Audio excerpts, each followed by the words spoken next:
അസ്സലാമു അലൈക്കും. അമ്മൊന്ന് കോയാക്കയാണ്. ബിസ്മില്ലാഹിർ റഹ്മാനിർ റഹീം. അൽഹംദുലില്ലാഹി റബ്ബിൽ ആലമീൻ. അസ്സലാത്തു വസ്സലാമു അലാ നബിയിൽ അമീൻ വഅലാ ആലിഹി വസഹ്ബിഹി അജ്മഈൻ. അമ്മാ ബഅദ്. ഖുർആനും ഹദീസും എടുത്തുദ്ധരിച്ച് അമ്പകുന്ന് കോയക്കയുടെ സന്ദേശം. ഇബ്ലീസിന്റെ വിജയം ബിദ്അത്തിലൂടെയും ശിർക്കിലൂടെയും. ഇന്ന് ഇസ്ലാമിന്റെ പേരിൽ പുതിയ പുതിയ സംഘങ്ങൾ ഉണ്ടാകും തോറും മുസ്ലിമീങ്ങൾ പുതിയ പുതിയ മാറ്റങ്ങൾ കടന്നു വരുന്നു. ഇന്ന് നമ്മുടെ പള്ളി മദ്രസകളുടെ സുഗമമായ നടത്തിപ്പിന് വേണ്ടി പല പല ഭാഗങ്ങളിലും പല പള്ളി മദ്രസകളിലും കുറികൾ ധാരാളമായി നടത്തി വരുന്നു. പള്ളി മദ്രസ കുറികളിൽ ചേരുന്നവരുടെ പണം വസൂൽ ചെയ്ത് നറുക്ക് കിട്ടുന്നവർക്ക് കൃത്യമായി എത്തിച്ചു കൊടുക്കുക, അത് മാത്രമാണ് പള്ളി മദ്രസ കമ്മിറ്റികളുടെ ഉത്തരവാദിത്വം. പള്ളി മദ്രസ കമ്മിറ്റികൾ അതിനൊരു വേദിയും മേൽവിലാസവും മാത്രമാണ്. അതായത് പള്ളി മദ്രസ കുറി സംബന്ധമായ ആരുടെയും മറ്റൊരു ബാധ്യതയും പള്ളി മദ്രസ ഭരണകർത്താക്കൾ ഏറ്റെടുക്കുകയില്ല. ആദ്യ നറുക്കിന്റെ നിശ്ചിത സംഖ്യ നിർബന്ധമായും പള്ളി മദ്രസ കമ്മിറ്റിക്ക് നൽകണമെന്നാണ് പള്ളി മദ്രസ കമ്മിറ്റിക്കാർ കുറിയിൽ വ്യവസ്ഥ വെക്കാറുള്ളത്. പള്ളി മദ്രസ മറ്റു ദീനി സ്ഥാപനങ്ങൾക്ക് വേണ്ടി നിശ്ചിത സംഖ്യ നിർബന്ധമായി കൊടുക്കണമെന്ന വ്യവസ്ഥയോടെ ഇങ്ങനെ ഒരു കുറി നടത്തുന്ന സംവിധാനം ഖുർആനിലോ ഹദീസിലോ ഇല്ല. പള്ളി മദ്രസ ഭരണകർത്താക്കൾ പള്ളി മദ്രസ കുരിയിലേക്ക് പണം വസൂൽ ചെയ്യുകയും നറുക്ക് കിട്ടുന്നവർക്ക് കൃത്യമായി പണം കൊടുക്കുകയും ചെയ്യുന്നു. എന്നാൽ അതല്ലാതെ ഒരു അധ്വാനവുമില്ല. നഷ്ടമില്ലാത്ത ലാഭം മാത്രം ആഗ്രഹിച്ച് ഇങ്ങനെയൊരു കുറി നടത്തുന്നത് പരിശുദ്ധ ഇസ്ലാമിൽ അനുവദനീയമാണോ? കുറിയിൽ ചേരുന്നവരുടെ മനോവേദനയോ നഷ്ടമോ ലാഭമോ കഷ്ടപ്പാടുകളോ മനക്ലേശമോ ഒന്നും അന്വേഷിക്കാതെ പരിശുദ്ധ ദീനിന്റെ പേരിൽ ലാഭം മാത്രം ആഗ്രഹിച്ച് ഇങ്ങനെ പള്ളി മദ്രസ നടത്തിപ്പിന് വേണ്ടി ഇത്തരം കുറികൾ നടത്താൻ ഇസ്ലാമിൽ അനുവാദമുണ്ടോ? പള്ളി മദ്രസക്കാർ നടത്തുന്ന കുറിയിലും പലിശക്കാരുടെ അതേ നിബന്ധനകൾ തന്നെയാണുള്ളതെങ്കിൽ അത് നിഷിദ്ധമാണെന്ന കാര്യത്തിൽ തർക്കമില്ല. പള്ളിക്കാരുടെ നിബന്ധനകൾ നമുക്കറിയില്ല, അവരത് പറയാറുമില്ല. അതിനാൽ പലിശക്കാരുടെ നിബന്ധനകൾ അതിൽ ഉൾപ്പെട്ടിട്ടുണ്ടോ എന്ന് നമുക്ക് പരിശോധിക്കാം. ഇതിൽ ഏത് നിബന്ധനയും അസ്വീകാര്യമാണ്. പലിശക്കാരൻ പറയുക, കച്ചവടത്തിനുള്ള കാശ് ഞാൻ തരാം, എനിക്ക് ഇത്ര രൂപ പ്രതിമാസം ലാഭം കിട്ടണം, നിന്റെ ലാഭമോ നഷ്ടമോ കഷ്ടപ്പാടുകളോ ക്ലേശമോ ഒന്നും എനിക്കറിയേണ്ട എന്നാണ്. പള്ളി മദ്രസ കുറിക്കാർ പറയുന്നത് എന്താണ്? ഒന്നാമത്തെ നറുക്കിന്റെ പണം കുറി നടത്തുന്ന പള്ളിക്ക് അല്ലെങ്കിൽ മദ്രസക്കുള്ള വരുമാനമായി മൂപ്പായി ഞങ്ങൾ എടുക്കും. രണ്ടാമത്തെ നറുക്ക് ഒരു ചങ്ങാതിക്കു കിട്ടി, അതുകൊണ്ട് ഒരു കടയിട്ടു, കച്ചവടം പൊളിഞ്ഞുപോയി, കുറി നികത്താൻ വകയില്ലാതായി. പള്ളിക്കുറിക്കാർക്ക് എന്താണ് പറയാനുള്ളത്? പള്ളി മദ്രസക്കു കിട്ടേണ്ട വിഹിതം കിട്ടി, കച്ചവടം ലാഭത്തിലാണോ നഷ്ടത്തിലാണോ കലാശിക്കുക എന്നറിയുന്നതിന് മുമ്പ് തന്നെ പള്ളി മദ്രസ കാര്യകർത്താക്കൾ ആദ്യ നറുക്കെടുപ്പോടെ തന്നെ പണം വാങ്ങി വെച്ചിട്ടുണ്ട്. ആ പാവസാധുവിന് കച്ചവടത്തിൽ നഷ്ടപ്പെട്ടതിലേക്ക് പള്ളി മദ്രസ കമ്മിറ്റിക്കാർ വല്ലതും വിട്ടുകൊടുക്കുമോ? ചില പലിശക്കാർ 1 ലക്ഷം രൂപ കടം ചോദിച്ചാൽ 90,000 മാത്രമേ കൊടുക്കൂ, ബാക്കി 10,000 അത് ഈ മാസത്തെ പലിശ മുൻകൂറായി പിടിച്ചു എന്ന് പറയും. അതുപോലെ പള്ളി മദ്രസയും പള്ളിക്കും മദ്രസക്കും കിട്ടേണ്ട വിഹിതം അതുപോലെയോ അതിലും കഠിനമായോ നേരത്തെ വാങ്ങി സുരക്ഷിതമാക്കി വെക്കുന്നു. ഒരു നേരത്തെ കിട്ടി തൂഫാനായ സഹോദരനിൽ നിന്നും മറ്റു സഹകുലിക്കാർക്ക് കിട്ടേണ്ട കുരിക്കാശിനെ കുറിച്ച് എന്താണ് പറയാനുള്ളത്? പള്ളി മദ്രസ കമ്മിറ്റികൾ അതിന്റെ ഉത്തരവാദിത്വം ഏറ്റെടുക്കുമോ?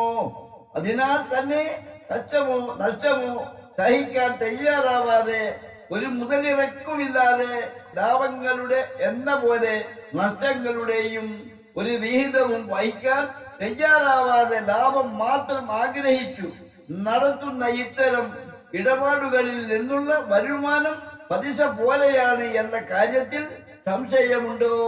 ഈ പള്ളി മദ്രസ നടത്തുന്ന കമ്മിറ്റിക്കാർ പണം മുടക്കാതെയും നഷ്ടോത്തരവാദിത്വം കൂടി കണക്കിലെടുക്കാതെയും ലാഭം മാത്രം ആഗ്രഹിച്ചു നടത്തുന്ന കുറികളിൽ നിന്നു കിട്ടുന്ന വരുമാനം പള്ളി മദ്രസകൾ നടത്തിപ്പിന്നു അനുവദനീയമാണോ?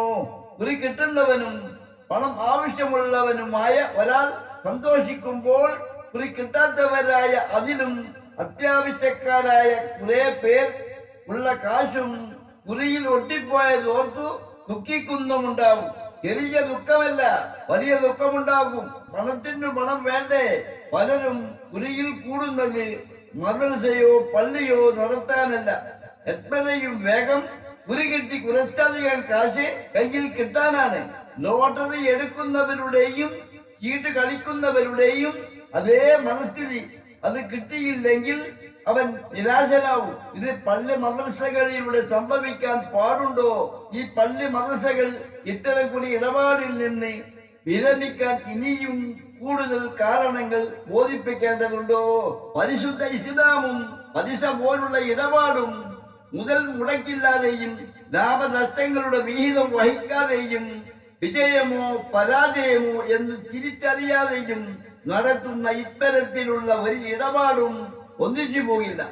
ഇസ്ലാമോ പലിശയോ ഏതെങ്കിലും ഒന്ന് നിങ്ങൾ ഉപേക്ഷിക്കേണ്ടി വരും. അതുകൊണ്ട് തന്നെ ഇസ്ലാം അല്ലാത്തത് നിങ്ങൾ ഉപേക്ഷിക്കുക. അത് പലിശ ഉൾപ്പെടുന്ന ഇടപാടുകളാണ്. എന്ത് വില കൊടുത്തും നിങ്ങൾ അതിൽ നിന്നു വിട്ടുനിൽക്കുക. പള്ളികളും മദ്രസകളും യതീംഖാനകളും മറ്റു ദീനി സ്ഥാപനങ്ങളുമൊക്കെ നടത്താൻ അല്ലാഹു മറ്റൊരു വഴി കാണിച്ചു തരും. അഖില ലോക സൃഷ്ടാവും സംരക്ഷകനും സകല ജീവജാലങ്ങളുടെ അന്നദാതാവും അതിസൂക്ഷ്മയുള്ള പരിപാലകനും ഓരോന്നിനെയും അവൻ നിശ്ചയിച്ച കാലത്തിനൊടുവിൽ മരിപ്പിക്കേണ്ടതിനെ മരിപ്പിക്കുകയും നശിപ്പിക്കേണ്ടതിനെ നശിപ്പിക്കുകയും അവൻ ഉദ്ദേശിക്കുന്നതിന് വീണ്ടും വീണ്ടും സൃഷ്ടിക്കുകയും അങ്ങനെ പ്രപഞ്ചം അടക്കി വാഴുന്നവനും ഇഹത്തിലും പരത്തിലും പരമാധികാരിയും ഏകനൊരുവനും ആരാധനുമായ അല്ലാഹുവിനെ അറിഞ്ഞും അവന്റെ നിയമവിധി വ്യവസ്ഥകൾക്കനുസൃതമായി അവന്റെ ദൂതനുസരിച്ചും സൂക്ഷ്മതയിൽ ജീവിക്കാൻ ആഗ്രഹിക്കുകയും പരിശ്രമിക്കുകയും ചെയ്യുന്ന ആദ്യ മനുഷ്യൻ ആദം നബി അലൈഹിസ്സലാം മുതൽക്കുള്ള മുസ്ലിം സമുദായത്തിന്റെ തുടക്കം മുതലേ 1,24,000-ൽ പരം പ്രവാചകന്മാരുടെ അനുയായികൾക്കും അന്ത്യപ്രവാചകൻ മുഹമ്മദ് നബി സല്ലല്ലാഹു അലൈഹി വസല്ലമയുടെ ഉമ്മത്തിനും വരെ അവതാരവാനായ അല്ലാഹു അവതാരമായി നൽകിയ മതമാണ് ഇസ്ലാം.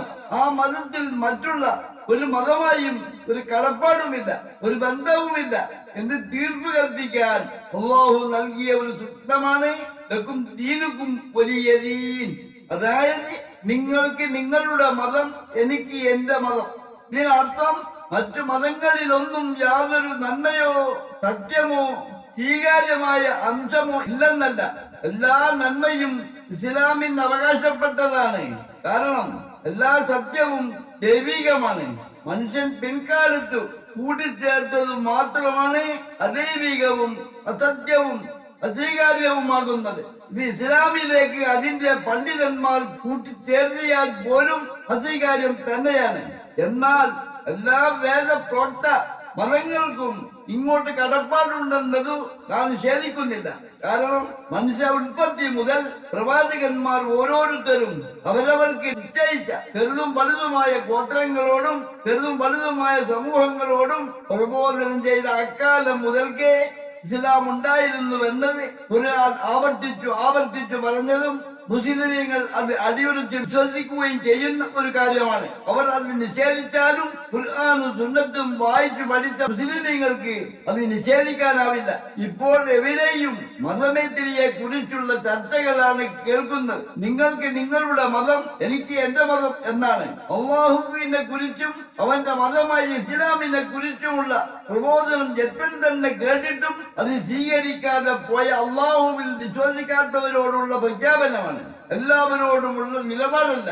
ഇസ്ലാമിനെ കുറിച്ച് അസന്നരായവരോടോ അവിദ്യരോടോ സന്ദേഹവാദികളോടോ പോലുമല്ല, അത് വേദക്കാരോട് പോലുമല്ല. കാരണം വേദക്കാരോട് പറഞ്ഞത് വരൂ നമുക്കൊരു സമവായത്തിലെത്താം എന്നാണ്. അള്ളാഹുവിനെ അല്ലാതെ മറ്റാരെയും ആരാധിക്കാതിരിക്കുക എന്നതും അള്ളാഹുവിനെ കുറിച്ച് നമുക്കറിയാത്ത കാര്യങ്ങൾ പറയാതിരിക്കുക എന്നതുമാണ്. മതങ്ങൾ തമ്മിൽ മൈത്രി ഉണ്ടാവില്ല, മൈത്രി മനുഷ്യർ തമ്മിലാണ് വേണ്ടത്.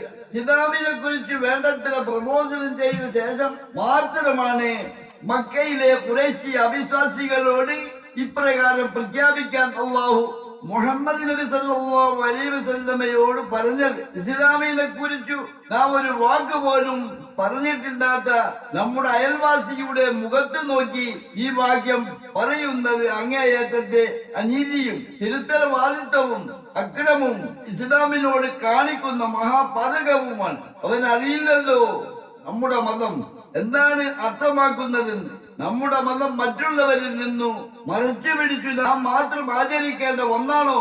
ഇതാണോ അള്ളാഹുവും റസൂലും നമ്മെ പഠിപ്പിച്ചത്?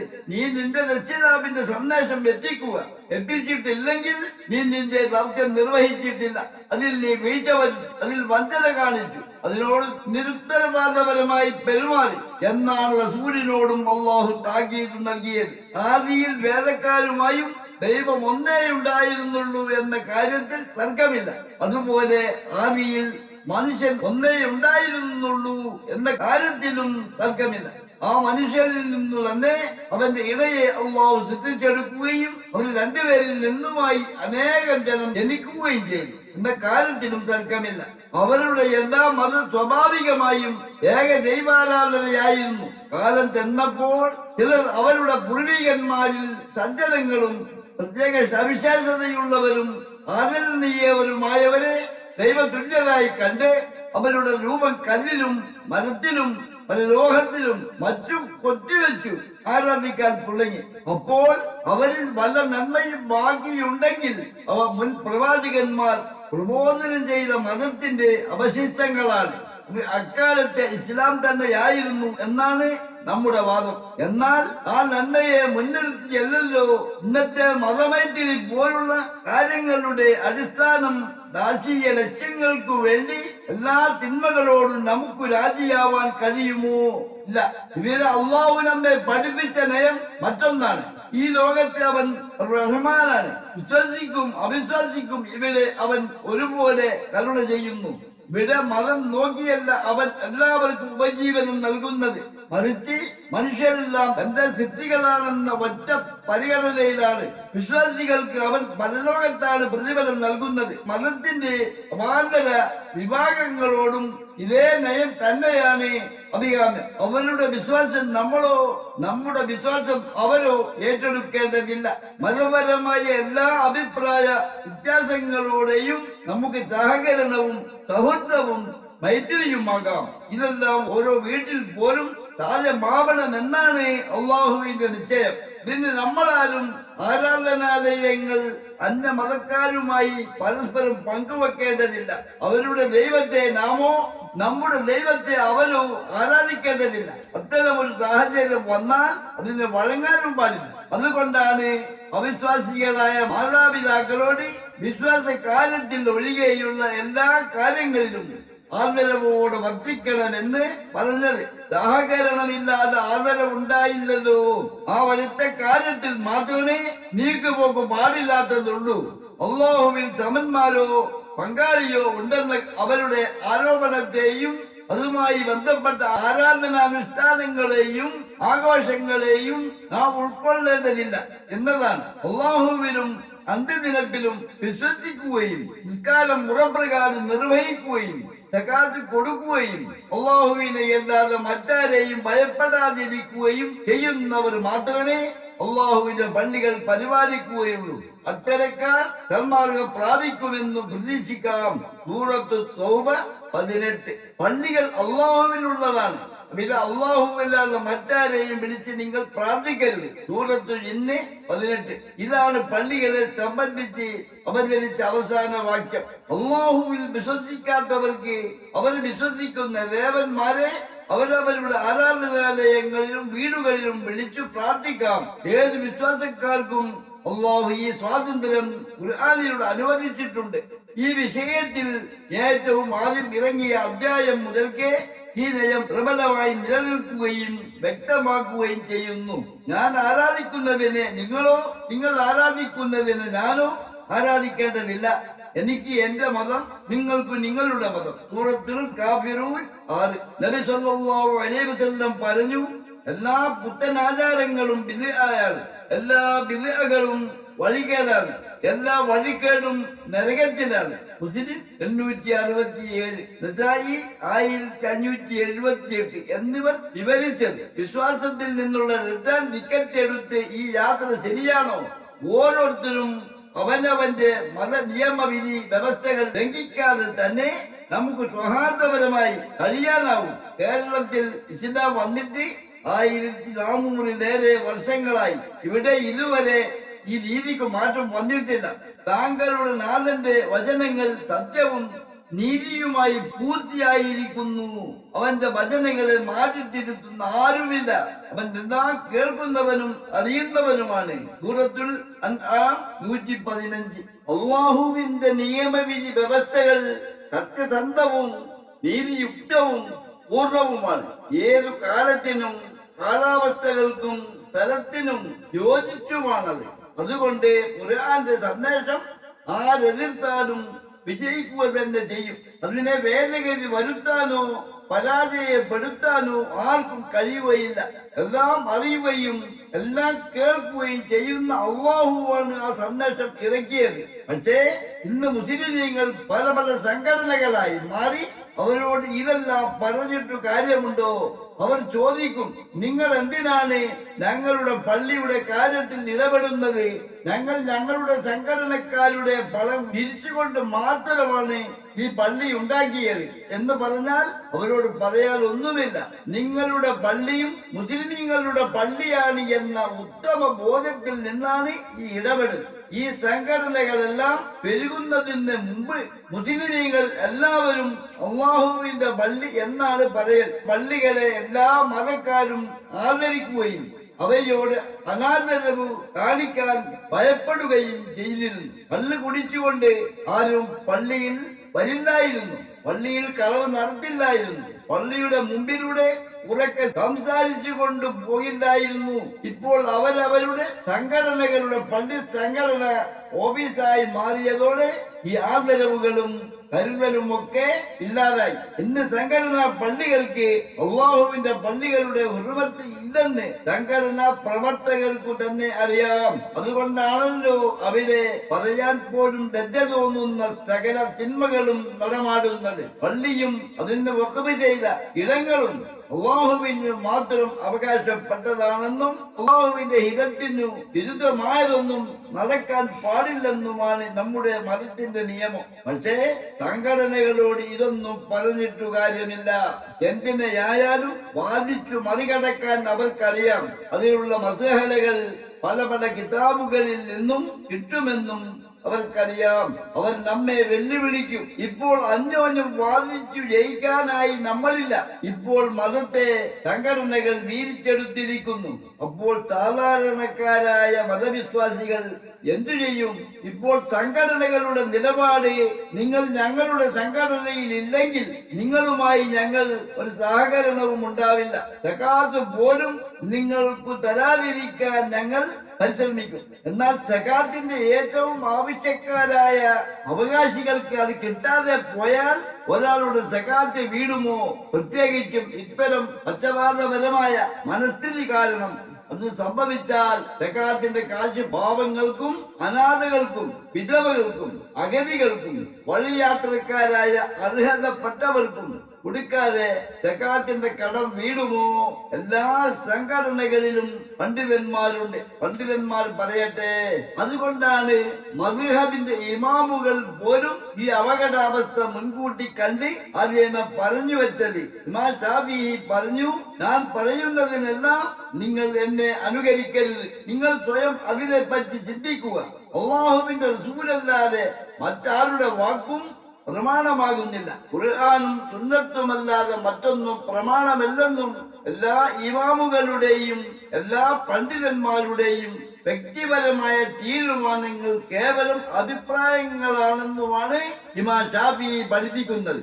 ഖുർആനും സുന്നത്തും അനുസരിച്ച് അവർ തീർപ്പാക്കിയ കാര്യങ്ങൾ മാത്രമാണ് നമുക്ക് പ്രമാണമാകുന്നത്. തങ്ങളുടെ നിഗമനത്തിന് ആസ്പദമായ ഖുർആനും സുന്നത്തും ഉദ്ധരിച്ചിട്ടില്ലാത്ത ഫത്വകൾ സ്വീകരിക്കാൻ പോലും നാം ബാധ്യസ്ഥരല്ല. മറ്റൊരിടത്ത് അദ്ദേഹം ഇക്കാര്യം കൂടുതൽ വിശദീകരിക്കുന്നു. തെളിവ് കൂടാതെ അറിവ് നേടുന്നവൻ രാത്രിയിൽ വിറകു ശേഖരിക്കുന്നവനെ പോലെയാണ്. അവൻ വിറക് കെട്ടി ചുമക്കുന്നു. അതിൽ വിറകു മാത്രമല്ല, പാമ്പുമുണ്ടാകും. അവൻ അറിയാതെ അത് അവനെ കൊത്തും.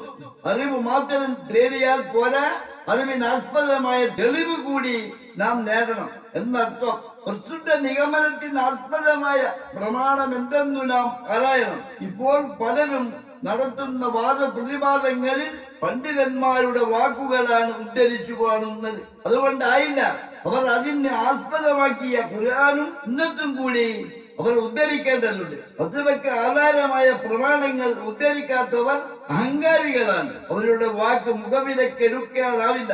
ആരുടെയും വായമോടി കണ്ട് ചതിയിൽ പെടരുത്.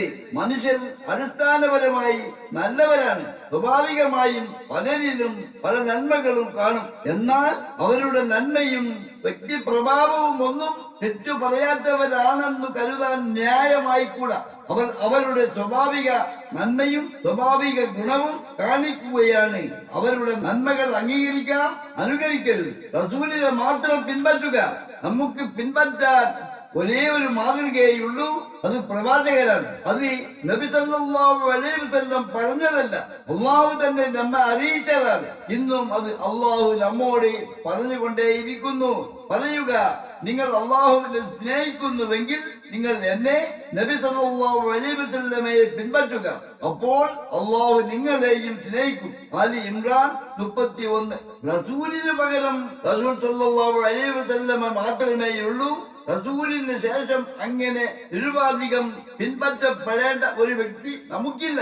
മദ്ഹബുകളെ കരുതലോടെ പിൻപറ്റാം. മദ്ഹബുകളെ പിൻപറ്റുക എന്നത് താരതമ്യേന കുഴപ്പമില്ലാത്ത ഒരു കാര്യമായിരുന്നു. സമുദായത്തിന് മാർഗദർശനം ചെയ്യണമെന്നും അവർ വഴി തെറ്റിപ്പോകരുതെന്നുമായിരുന്നു അവരുടെ ആഗ്രഹം. ജീവിത ഈ ലക്ഷ്യ സാക്ഷാത്കാരത്തിനായി അവർ ഒഴിഞ്ഞു വെച്ചു. പിൻകാലത്ത് വന്ന തീവ്ര നിലപാടുകാരാണ് അത് അലക്ഷ്യമാക്കിയത്. ഇസ്ലാമിക ലോകത്ത് അതിന്റെ അധപ്പതന കാലത്തൊഴികെ, അതായത് ഭരണാധികാരികൾ പ്രത്യേക മദ്ഹബിന്റെ പക്ഷത്ത് നിലകൊണ്ടപ്പോഴൊഴികെ മദ്ഹബുകൾ കൊണ്ട് കാര്യമായ കുഴപ്പങ്ങളൊന്നും ഉണ്ടായിട്ടില്ല. എന്നല്ല, ഖിലാഫത്തും മുൽക്കിയത്തുമെല്ലാം തകർന്നടിഞ്ഞിടത്ത് പോലും മദ്ഹബുകളാണ് പിന്നീട് ഇസ്ലാമിക വിശ്വാസത്തെയും മുസ്ലിം സ്വത്വത്തെയും കാത്തു രക്ഷിച്ചത്. മദ്ഹബുകളെ നശിപ്പിക്കുന്നതിന് പിന്നിൽ ചില വിക്ഷിപ്ത താല്പര്യങ്ങളുണ്ട്. മുസ്ലിം സമൂഹത്തെ ഭിന്നിപ്പിച്ചു നിർത്തണമെങ്കിൽ മദ്ഹബുകൾ ഇല്ലാതാവണം. എങ്കിലേ പാശ്ചാത്യ രാഷ്ട്രീയ സംഘടനകളുടെ മാതൃകയിലുള്ള മതസംഘടനകൾക്ക് രംഗപ്രവേശനം ചെയ്യാൻ ഇടം കിട്ടൂ. മരണാന്തര ജീവിതത്തെ സംബന്ധിച്ച ഭയം കുറഞ്ഞ കാലഘട്ടത്തിലൂടെയാണ് നാം കടന്നു പോകുന്നത്. ആ ഭയം ഇല്ലാത്തത് അല്ലാഹുവിന്റെ നിയമവിധി വ്യവസ്ഥകൾ ചിലരെല്ലാം അനുസരിച്ചും അനുസരിക്കാതെയും ഹറാമും ഹലാലും ഗൗനിക്കാതെയുമുള്ള ജീവിതവും നമ്മുടെ രക്തത്തിൽ പലിശ എന്ന ഹറാമിന്റെ കലർപ്പ് ഉണ്ടായത് കൊണ്ടും കൂടിയാണ് എന്ന കാര്യം മറക്കരുത്. ഉലമാക്കളായാലും ഉമറാക്കളായാലും പലിശ വിഷയത്തിൽ എന്ത് ന്യായങ്ങൾ പറയുന്നവരുണ്ടായാലും പലിശ എന്ന മഹാമാരി കാരണം സമൂഹത്തിൽ അല്ലാഹുവിലും അവന്റെ റസൂലിലും വിശ്വസിക്കുന്നവരാണെന്ന് അവകാശപ്പെടുന്ന വലിയൊരു വിഭാഗം ഈമാനിക വിഷയത്തിലും ഭൗതിക ജീവിതത്തിലെ വർഗത്തിലും അള്ളാഹു തിരുപ്പതിപ്പെടുന്ന എല്ലാ വിഷയത്തിൽ നിന്നും അകന്നകന്നു പോകുന്നു.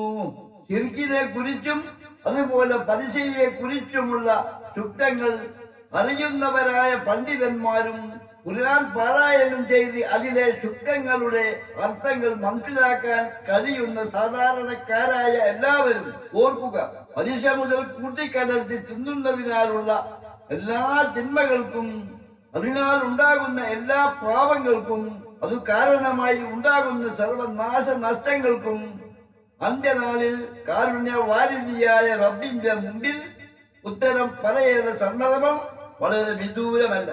അല്ലാഹുവിനും അവന്റെ ദൂതനിലും അടിയുറച്ച് വിശ്വസിക്കുന്ന ഏതൊരു വിശ്വാസിയും മൂലധനത്തിന്മേൽ അധികമായി ലഭിക്കുന്ന പലിശ മുതൽ തിന്നാലും തിന്നാനുള്ള വസ്തുക്കൾ ഒരുക്കുന്നതിന് വേണ്ടി ചെലവഴിച്ചാലും റോഡുകൾക്കോ കക്കൂസ് ബാത്റൂം മുതലായവയുടെ നിർമ്മാണത്തിലോ ഏതെങ്കിലും തരത്തിലുള്ള ദാനധർമ്മങ്ങൾക്കോ ഏത് മാർഗത്തിൽ ചെലവഴിച്ചാലും അള്ളാഹുവിങ്കൽ കുറ്റവാളിയാവും. എന്നാൽ അള്ളാഹുവിനെയും അവന്റെ നിയമവിധികളെയും ഗവനിച്ചും ഗവനിക്കാതെയും പലിശയുമായി ബന്ധപ്പെട്ടുള്ള ഇടപാടുകളുടെ പേരിൽ അത് എന്തിനു വേണ്ടിയായാലും എന്ത് പേരിലായാലും പലിശയുമായി കെട്ടിപ്പിഴഞ്ഞ് ജീവിതം നയിക്കുന്ന വിശ്വാസിയുടെ കർമ്മങ്ങൾ അള്ളാഹുവിങ്കൽ സ്വീകരിക്കപ്പെടുകയില്ല എന്ന് അടിവരയിട്ട് ഓർമ്മപ്പെടുത്തട്ടെ.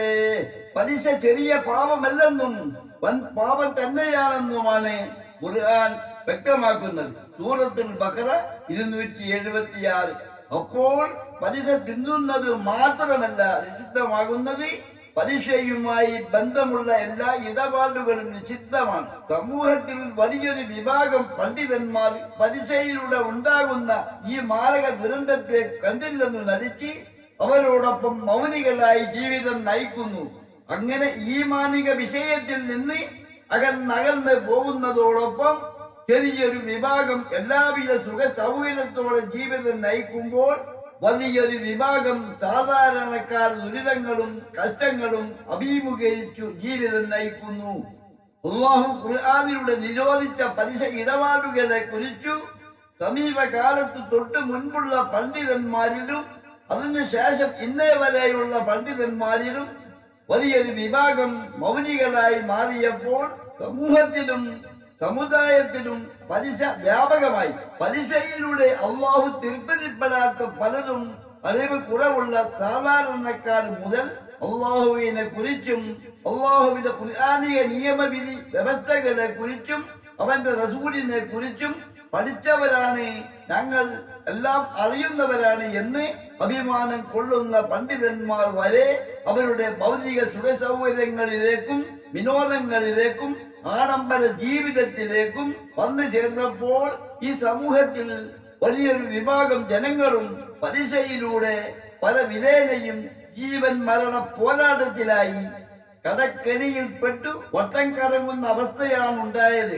മുസ്ലിം സമൂഹത്തെ ഇത്രയേറെ നാശത്തിൽ നിന്ന് നാശത്തിലേക്ക് നയിക്കുന്ന സാഹചര്യത്തിന്റെ കാരണക്കാരായ സമീപകാലത്തിന് തൊട്ട് മുമ്പുള്ള പണ്ഡിതന്മാരും അതിനുശേഷം ഇന്നേ വരെയുള്ള പണ്ഡിതന്മാരും ഉത്തരവാദികളാകുമോ? ഇല്ലേ? ഹറാമും ഹലാലും ഗവനിക്കാതെയുള്ള ജീവിതവും അള്ളാഹുവിൽ ഭയമില്ലാതെ പലിശ മുതലുമായുള്ള എല്ലാ ഇടപാടുകളും ഒഴിവാക്കാതെയും ഹറാമിൽ നിന്ന് പുരുഷന്മാരും സ്ത്രീകളും കണ്ണിനെ നിയന്ത്രിക്കാതെയും കടന്നു പോകുന്ന ഈ സമൂഹം ഈ കാലഘട്ടത്തിലെ അതികഠിനമായ പരീക്ഷണത്തിലൂടെയാണ് കടന്നു പോകുന്നത്. വ്യഭിചാരം നിങ്ങൾ കണ്ണുകൊണ്ടായാലും ഹൃദയം കൊണ്ടായാലും ശരീരത്തിന്റെ ഏത് അവയവങ്ങൾ കൊണ്ടായാലും അതിനീചമായ കൃത്യം തന്നെയാണ്. സൂറത്ത് ബനി ഇസ്രായീൽ 32. വ്യഭിചാരം പാരമ്പര്യത്തിന്റെയും സമൂഹത്തിന്റെയും കുടുംബത്തിന്റെയും കെട്ടുറപ്പിനെ ബാധിക്കും. ലജ്ജ പോലുള്ള നല്ല ഗുണങ്ങളും വ്യഭിചരിക്കുന്നവരിൽ ഇല്ലാതാകും. മനുഷ്യർക്കിടയിൽ പിതാവിനെയും കുട്ടിയെയും അറിയാത്ത അവസ്ഥ, അഥവാ വ്യഭിചരിക്കുന്ന സ്ഥിതിയിലുണ്ടായ കുട്ടി ആരുടേതാണെന്ന സംശയം എക്കാലവും നിലനിൽക്കും. ഭാവി തലമുറ ലജ്ജയില്ലാത്തവരും ദുഷിച്ച മാർഗങ്ങൾ പറ്റിക്കുന്നവരുമാകും. ഒരു സ്ത്രീ അവളുടെ ഗുഹ്യസ്ഥാനം സൂക്ഷിക്കലും മറ്റൊരാളുടെ കുട്ടിയെ പ്രസവിക്കാതിരിക്കലും ഭർത്താവിനോടുള്ള അമാനത്താകുന്നു. നിരന്തരമായി ഹറാം ചെയ്യുന്നവരെ അള്ളാഹു ആദ്യം ചെറിയ പരീക്ഷണങ്ങൾ നൽകിയും വീണ്ടും വീണ്ടും ഹറാമിൽ തന്നെ തുടർന്നാൽ കഠിനമായ വലിയ പരീക്ഷണങ്ങൾ ഇറക്കിയും പാഠം പഠിപ്പിക്കുക തന്നെ ചെയ്യും. ഞങ്ങൾ കേൾക്കുന്നുണ്ട് എന്ന് പറയുകയും യഥാർത്ഥത്തിൽ കേൾക്കാതിരിക്കുകയും ചെയ്യുന്നവരെ പോലെ നിങ്ങൾ ആകാതിരിക്കുകയും. സൂറത്തുൽ അൻഫാൽ 21. അക്രമികളിലേക്ക് നിങ്ങൾ ചായരുത്, ചാഞ്ഞു പോയാൽ നരകം നിങ്ങളെ സ്പർശിക്കും. സൂറത്ത് ഹൂദ് 113. അല്ലാഹുവിന് വേണ്ടി ഹറാമിൽ നിന്ന് കണ്ണുകളെയും മറ്റ് അവയവങ്ങളെയും സൂക്ഷിക്കുകയും ഹറാമും ഹലാലും വേർതിരിച്ച് മനസ്സിലാക്കി പലിശ മുതൽ ഒഴിവാക്കുകയും ചെയ്തു. സൂക്ഷ്മതയോടെ ജീവിക്കുന്നവർ ആരോ അവർ ഇഹലോക ജീവിതത്തിൽ തന്നെ ഈമാന്റെ മാധുര്യം അനുഭവിച്ച് ജീവിക്കുന്നവർ തന്നെയാണ്. ഇതെല്ലാം അള്ളാഹുവിലും അവന്റെ റസൂലിലും അടിയുറച്ച് വിശ്വസിക്കുന്ന വിശ്വാസികൾക്ക് മാത്രമേ ഉൾക്കൊള്ളാനും പ്രാവർത്തികമാക്കാനും കഴിയൂ. നമ്മുടെ കണ്ണ് ഏറ്റവും വലിയ അനുഗ്രഹമാണ്, അതേസമയം അത് ഏറ്റവും വലിയ പരീക്ഷണവുമാണ്. അന്ത്യനാളിൽ പരലോകത്ത് സ്രഷ്ടാവും സംരക്ഷകനും പരിപാലകനും ഇഹത്തിനും പരത്തിനും സർവാധിപതിയും ഏകനുമായ അള്ളാഹുവിന്റെ തിരുവചന ദർശനത്തിനായി ആഗ്രഹിക്കുന്ന ഓരോ വിശ്വാസിയും തങ്ങളുടെ ഇഹലോക ജീവിതത്തിൽ അവന്റെ ഖുർആനിക നിയമവിധി വ്യവസ്ഥകൾക്കനുസൃതമായി തന്നെ കണ്ണിനെ സൂക്ഷിക്കേണ്ടത് അനിവാര്യമാണ്. അള്ളാഹുവിന്റെ നിയമവിധി വ്യവസ്ഥകൾ അറിഞ്ഞും അവനെ സൂക്ഷിച്ചും അവന്റെ റസൂലിനെ അനുസരിച്ചും ദിനം പ്രതി ചെറുതും വലുതുമായ എല്ലാ തെറ്റുകുറ്റങ്ങൾക്കും പശ്ചാത്താപിച്ചും മാപ്പിനായി ദുആ ചെയ്തുകൊണ്ടും ജീവിതം നയിക്കാതെ മഹാന്മാരുമായുള്ള കുടുംബ ബന്ധം കൊണ്ടോ അവരുടെ ആശയതത്വം കൊണ്ടോ ആരും സ്വർഗത്തിൽ പോയില്ല, നരകത്തിൽ നിന്ന് രക്ഷപ്പെടുകയുമില്ല. നമ്മുടെ നബി സല്ലല്ലാഹു അലൈഹി വസല്ലമയുടെ മൂത്താപ്പയടക്കം 4 പ്രവാചകന്മാരുടെ ബന്ധുക്കൾ ഉൾപ്പെടുന്ന നരകാവകാശികളെ കുറിച്ച് ഉദാഹരിക്കുന്നത് മറ്റുള്ളവർ നൂഹ് നബി അലൈഹിസ്സലാമയുടെ ഒരു ഭാര്യയും മകനും ഇബ്രാഹിം നബിയുടെ ഉപ്പയും ലൂത്ത് നബി അലൈഹിസ്സലാമയുടെ ഭാര്യയുമാണ്. ഇബ്രാഹിം നബിയുടെ പിതാവും ലൂത്ത് നബിയുടെ ഭാര്യയും മുഹമ്മദ് നബി സല്ലല്ലാഹു അലൈഹി വസല്ലമയുടെ മൂത്താപ്പയായ അബൂ ത്വാലിബും അവരെല്ലാവരും പ്രവാചകന്മാരുടെ കുടുംബങ്ങളായിരുന്നു. വിശുദ്ധ ഖുർആൻ 66-ാം അധ്യായത്തിൽ സൂറത്തു തഹ്രീം 10-ാം വാക്യത്തിൽ അല്ലാഹു പറയുന്നു, സത്യനിഷേധികൾക്ക് നൂഹ് നബി അലൈഹിസ്സലാമയുടെ ഭാര്യയെയും ലൂത്ത് നബി അലൈഹിസ്സലാമയുടെ ഭാര്യയെയും അല്ലാഹു മാതൃകയായി കാണിക്കുന്നു. അവർ നമ്മുടെ 2 സദ്വൃത്തരായ ദാസന്മാരുടെ കീഴിലായിരുന്നു. എന്നാൽ അവർ തങ്ങളുടെ ഭർത്താക്കന്മാരോട് വഞ്ചനാപരമായി പെരുമാറി. അള്ളാഹുവിന്റെ മുമ്പിൽ അവർക്ക് അതുകൊണ്ട് യാതൊരു പ്രയോജനവും ഉണ്ടായില്ല. എന്നാൽ അവരോട് പറയപ്പെട്ടു, നരകത്തിൽ പ്രവേശിക്കുന്നവരോടൊപ്പം നിങ്ങളും പ്രവേശിക്കുക. സൂറത്തു തഹ്രീം 10. ഇബ്നു അബ്ബാസ് പറഞ്ഞതായി ദുഹാക്ക് റിപ്പോർട്ട് ചെയ്തു. ഒരു പ്രവാചകന്റെ ഭാര്യയും വ്യഭിചാരമോ പരസംഗമോ ചെയ്തിട്ടില്ല. പകരം അവരുടെ മതം പിന്തുടരാൻ സമ്മതിച്ചുകൊണ്ട് അവരെ ഒറ്റിക്കൊടുത്തു. ആ പ്രവാചക പത്നിമാരുടെ വഞ്ചന ദൈഹികമായിരുന്നില്ല എന്ന വാദത്തെ കുറിച്ച് പലരും വിവിധ തഫ്സീറുകൾ ഉദ്ധരിക്കുന്നുണ്ട്. എന്നാൽ സർവശക്തനായ അല്ലാഹു പറയുന്നത് അവർ ശ്രദ്ധിച്ചില്ല. തന്റെ മകൻ മുങ്ങി മരിച്ചപ്പോൾ എന്തുകൊണ്ടെന്നറിയാൻ നൂഹ് നബി അലൈഹിസ്സലാം ആഗ്രഹിച്ചു. കാരണം അദ്ദേഹത്തിന്റെ കുടുംബം പ്രളയത്തെ അതിജീവിക്കുമെന്ന് അല്ലാഹു അദ്ദേഹത്തോട് പറഞ്ഞിരുന്നു. എന്റെ രക്ഷിതാവേ, എന്റെ മകൻ എന്റെ കുടുംബത്തിൽ നിന്നുള്ളവനാണ്, നിന്റെ വാഗ്ദാനം സത്യമാണ്. സൂറത്ത് ഹൂദ് 45. സർവശക്തനായ അല്ലാഹു നൂഹ് നബിയോട് കടുത്ത കോപത്തോടെയും ധാർമ്മിക രോഷത്തോടെയും പ്രതികരിക്കുന്നു. നിന്റെ മകൻ നിന്റെ കുടുംബത്തിൽ നിന്നുള്ളവനല്ല, അവൻ അന്യായമായ ഒരു ചെയ്തിയാണ്. നിനക്ക് അറിവില്ലാത്ത കാര്യത്തെ കുറിച്ച് എന്നോട് ചോദിക്കരുത്. സൂറത്ത് ഹൂദ് 46. നൂഹ് നബി അലൈഹിസ്സലാമിയുടെ ഭാര്യയും ലൂത്ത് നബി അലൈഹിസ്സലാമിയുടെ ഭാര്യയും അവർ 2 പേരും നമ്മുടെ സദ്വൃത്തരായ 2 ദാസന്മാരുടെ കീഴിലായിരുന്നു എന്നതിനർത്ഥം അവർ അള്ളാഹുവിന്റെ 2 ദൂതന്മാരുടെ ഭാര്യന്മാരായിരുന്നു. രാവും പകലും അവരുടെ കൂട്ടാളികളായിരുന്നു. അവരോടൊപ്പം ഭക്ഷണം കഴിക്കുകയും അവരോടൊപ്പം ഉറങ്ങുകയും ചെയ്തവരായിരുന്നു എന്നാണ്. ഏതൊരു വിവാഹത്തിലും ഇണകൾ തമ്മിലുള്ള ആശയവിനിമയം അടങ്ങിയിരിക്കുന്നുവല്ലോ. എന്നിട്ട് പോലും വിശ്വാസത്തിൽ അവർ തങ്ങളുടെ ഭർത്താക്കന്മാരുടെ വിശ്വാസത്തോട് ചേർന്ന് നിൽക്കുകയോ അവരുടെ സന്ദേശം സ്വീകരിക്കുകയോ ചെയ്തില്ല. അതിനാൽ അവരുടെ ഭർത്താക്കന്മാരുടെ അറിവോ അള്ളാഹുവുമായുള്ള അടുപ്പമോ അവരെ സഹായിക്കുകയോ ശിക്ഷയിൽ നിന്ന് തടയുകയോ ചെയ്തില്ല. ഈ ഗ്രന്ഥത്തിലൂടെ താങ്കൾ ഇബ്രാഹിം നബി അലൈഹിസ്സലാമിയെ ഓർക്കുക. സൂറത്ത് മറിയം 41. അദ്ദേഹം ഇബ്രാഹിം നബി അലൈഹിസ്സലാം തന്റെ പിതാവിനോട് പറഞ്ഞ സന്ദർഭം, എന്റെ പിതാവെ, കേൾക്കുകയോ കാണുകയോ ചെയ്യാത്തതും ഒരു കാലത്തിനും താങ്കൾക്ക് ഉപകരിക്കാത്തതുമായ വസ്തുക്കൾക്ക് നിങ്ങൾ എന്തിനാണ് ആരാധന ചെയ്യുന്നത്? സൂറത്ത് മറിയം 42. അവർ പറഞ്ഞു, അതൊന്നുമില്ല, പക്ഷേ ഞങ്ങളുടെ പിതാക്കൾ അങ്ങനെ ചെയ്യുന്നതായി ഞങ്ങൾ കണ്ടു. സൂറത്ത് ശുഅറ 74. എന്റെ പിതാവേ, കാരുണ്യകനായ അല്ലാഹുവിങ്കൽ നിന്നുള്ള ശിക്ഷ നിങ്ങളെ ബാധിക്കുമെന്നും അങ്ങനെ നിങ്ങൾ പിശാചിന്റെ മിത്രങ്ങളായി തീരുമെന്നും ഞാൻ ഭയപ്പെടുന്നു. സൂറത്ത് മറിയം 45. അയാൾ പറഞ്ഞു, ഇബ്രാഹിം, എന്റെ ദൈവങ്ങളെ നീ വെറുക്കുകയാണോ? നീ ഇതിൽ നിന്ന് വിരമിക്കുന്നില്ലെങ്കിൽ നിന്നെ ഞാൻ എറിഞ്ഞുകൊല്ലും. ദീർഘകാലത്തേക്ക് എന്നെ വിട്ട് പോയിക്കൊള്ളുക. സൂറത്ത് മറിയം 46. നിങ്ങൾ ആരാധിക്കുന്നവയിൽ നിന്നു ഞാൻ ഒഴിവാണ് എന്ന് ഇബ്രാഹിം നബി അലൈഹിസ്സലാം തന്റെ പിതാവിനോടും ജനതയോടും പറഞ്ഞ സന്ദർഭം. സൂറത്ത് സൂറൂഫ് 26. അദ്ദേഹം പറഞ്ഞു, നിങ്ങൾക്ക് സലാം, എന്റെ നാഥനോട് നിങ്ങൾക്ക് വേണ്ടി ഞാൻ പൊറുക്കലിനെ തേടിക്കൊള്ളാം, അവൻ എന്നോട് വളരെ കനിവുള്ളവനാണ്. സൂറത്ത് മറിയം 47. നബി സല്ലല്ലാഹു അലൈഹി വസല്ലമയുടെ മൂത്താപ്പയായ അബൂ താലിബാകട്ടെ സത്യം ബോധ്യമായിട്ടും മനസാക്ഷിക്ക് വിരുദ്ധമായി നാട്ടിലെ പ്രമാണിമാരെ ബോധിപ്പിക്കാൻ പാരമ്പര്യ വിശ്വാസത്തിൽ തുടരാനാണ് ഇഷ്ടപ്പെട്ടത്. പ്രവാചകൻ വളരെയേറെ ആഗ്രഹിച്ചിട്ട് പോലും മൂത്താപ്പയായ അബൂ താലിബിന്റെ വിശ്വാസ കാര്യത്തിൽ ഒന്നും ചെയ്യാൻ കഴിഞ്ഞില്ല. എങ്കിലും ആരുടെയും നന്മ അത് വിശ്വാസമില്ലാതെ ചെയ്തതാണെങ്കിൽ പോലും അല്ലാഹു അവഗണിക്കുകയില്ല. അതിന്റെ അടിസ്ഥാനത്തിൽ അബൂ താലിബിന് കുറഞ്ഞ തോതിലുള്ള നരക ശിക്ഷയാവും ലഭിക്കുകയെന്ന് ഹദീസുകളിൽ കാണുകയും അത് നാം വിശ്വസിക്കുകയും ചെയ്യുന്നു. അപ്പോൾ നമ്മുടെ പ്രവാചകന്മാരുടെ കുടുംബാംഗങ്ങൾ എന്ന നിലക്കുള്ള പ്രത്യേക ഉത്തരവാദിത്വം അവർ നിറവേറ്റിയിട്ടില്ല. നിറവേറ്റുകയാണെങ്കിൽ അവർക്ക് ഇരട്ടി പ്രതിഫലം ഉണ്ടാകുമായിരുന്നു. പകരം അവർ മറിച്ചാണ് ചെയ്തത്. അതിനാൽ അവരുടെ ശിക്ഷ അള്ളാഹുവിന്റെ നിശ്ചയമനുസരിച്ചായിരിക്കും. എല്ലാവർക്കും അള്ളാഹു കരുണ ചെയ്യട്ടെ. ആകാശഭൂമികളിലെ അദൃശ്യ കാര്യങ്ങൾ അള്ളാഹുവിനുള്ളതാണ്.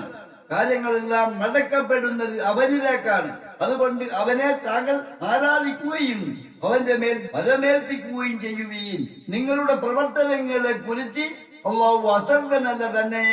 സൂറത്ത് ഹൂദ് 123. അല്ലാഹു നിങ്ങളെ സഹായിക്കുകയാണെങ്കിൽ നിങ്ങളെ ജയിച്ചടക്കാൻ ആരുമില്ല. അവൻ നിങ്ങളെ കൈവിടുകയാണെങ്കിലോ അവനല്ലാതെ നിങ്ങളെ സഹായിക്കാൻ ആരാണുണ്ടാവുക?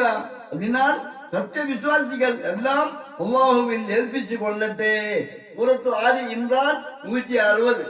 മതപരമായി അറിവ് കുറവുള്ള ഈമാൻ ദാഹികളായ ഒരു വിഭാഗം പുരുഷന്മാരുടെയും സ്ത്രീകളുടെയും ഇഹലോകവും പരലോകവുമെല്ലാം മഹാന്മാരായ ഔലിയാക്കളെ ഏൽപ്പിച്ചാൽ അവർ നോക്കിക്കൊള്ളുമെന്നും പറഞ്ഞുകൊണ്ടാണ് ഒരു വിഭാഗം പണ്ഡിതന്മാർ ഏതാനും നാണയ തൊട്ടുകളുടെ ഭൗതിക സമ്പാദ്യങ്ങൾക്ക് വേണ്ടി ഇവർ ഉദ്ദേശിക്കുന്ന ചില ഔലിയാക്കളുടെ പേരുകൾ പറഞ്ഞ് അവരുടെ ഉള്ളതും ഇല്ലാത്തതുമായ പലവിധ കറാമത്തുകളും പോരിശകളും അത്ഭുതങ്ങളും പറഞ്ഞു കോടിക്കണക്കിന് ജനങ്ങളെ വഞ്ചിച്ചു പോരുന്നത്. ഇബിലീസിന്റെ പിന്നിലെ നരകത്തിലേക്കുള്ള ക്യൂവിന്റെ നീളം ഇവർ കാരണം കൂടി വരികയാണ്. ഇതിൽ ഒരാളാവണോ നിങ്ങൾ, അതോ അതിൽ നിന്ന് രക്ഷപ്പെടുന്ന ഒരാളാവണോ? ഈ പണ്ഡിതന്മാർ പറയുന്ന ഔലിയാക്കളും മറ്റും നമ്മുടെ ഇഹലോക ജീവിതത്തിലും അന്ത്യനാളിൽ മാശര ലോകത്തും നമ്മെ രക്ഷിച്ചു കൊള്ളുമെന്നു കരുതി ആരും ആശ്വസിക്കേണ്ട. ഹിന്ദുവർഗത്തിലെയും മനുഷ്യവർഗത്തിലെയും പിശാചുക്കൾ നമ്മെ വഞ്ചിക്കാതെ ഇരിക്കട്ടെ.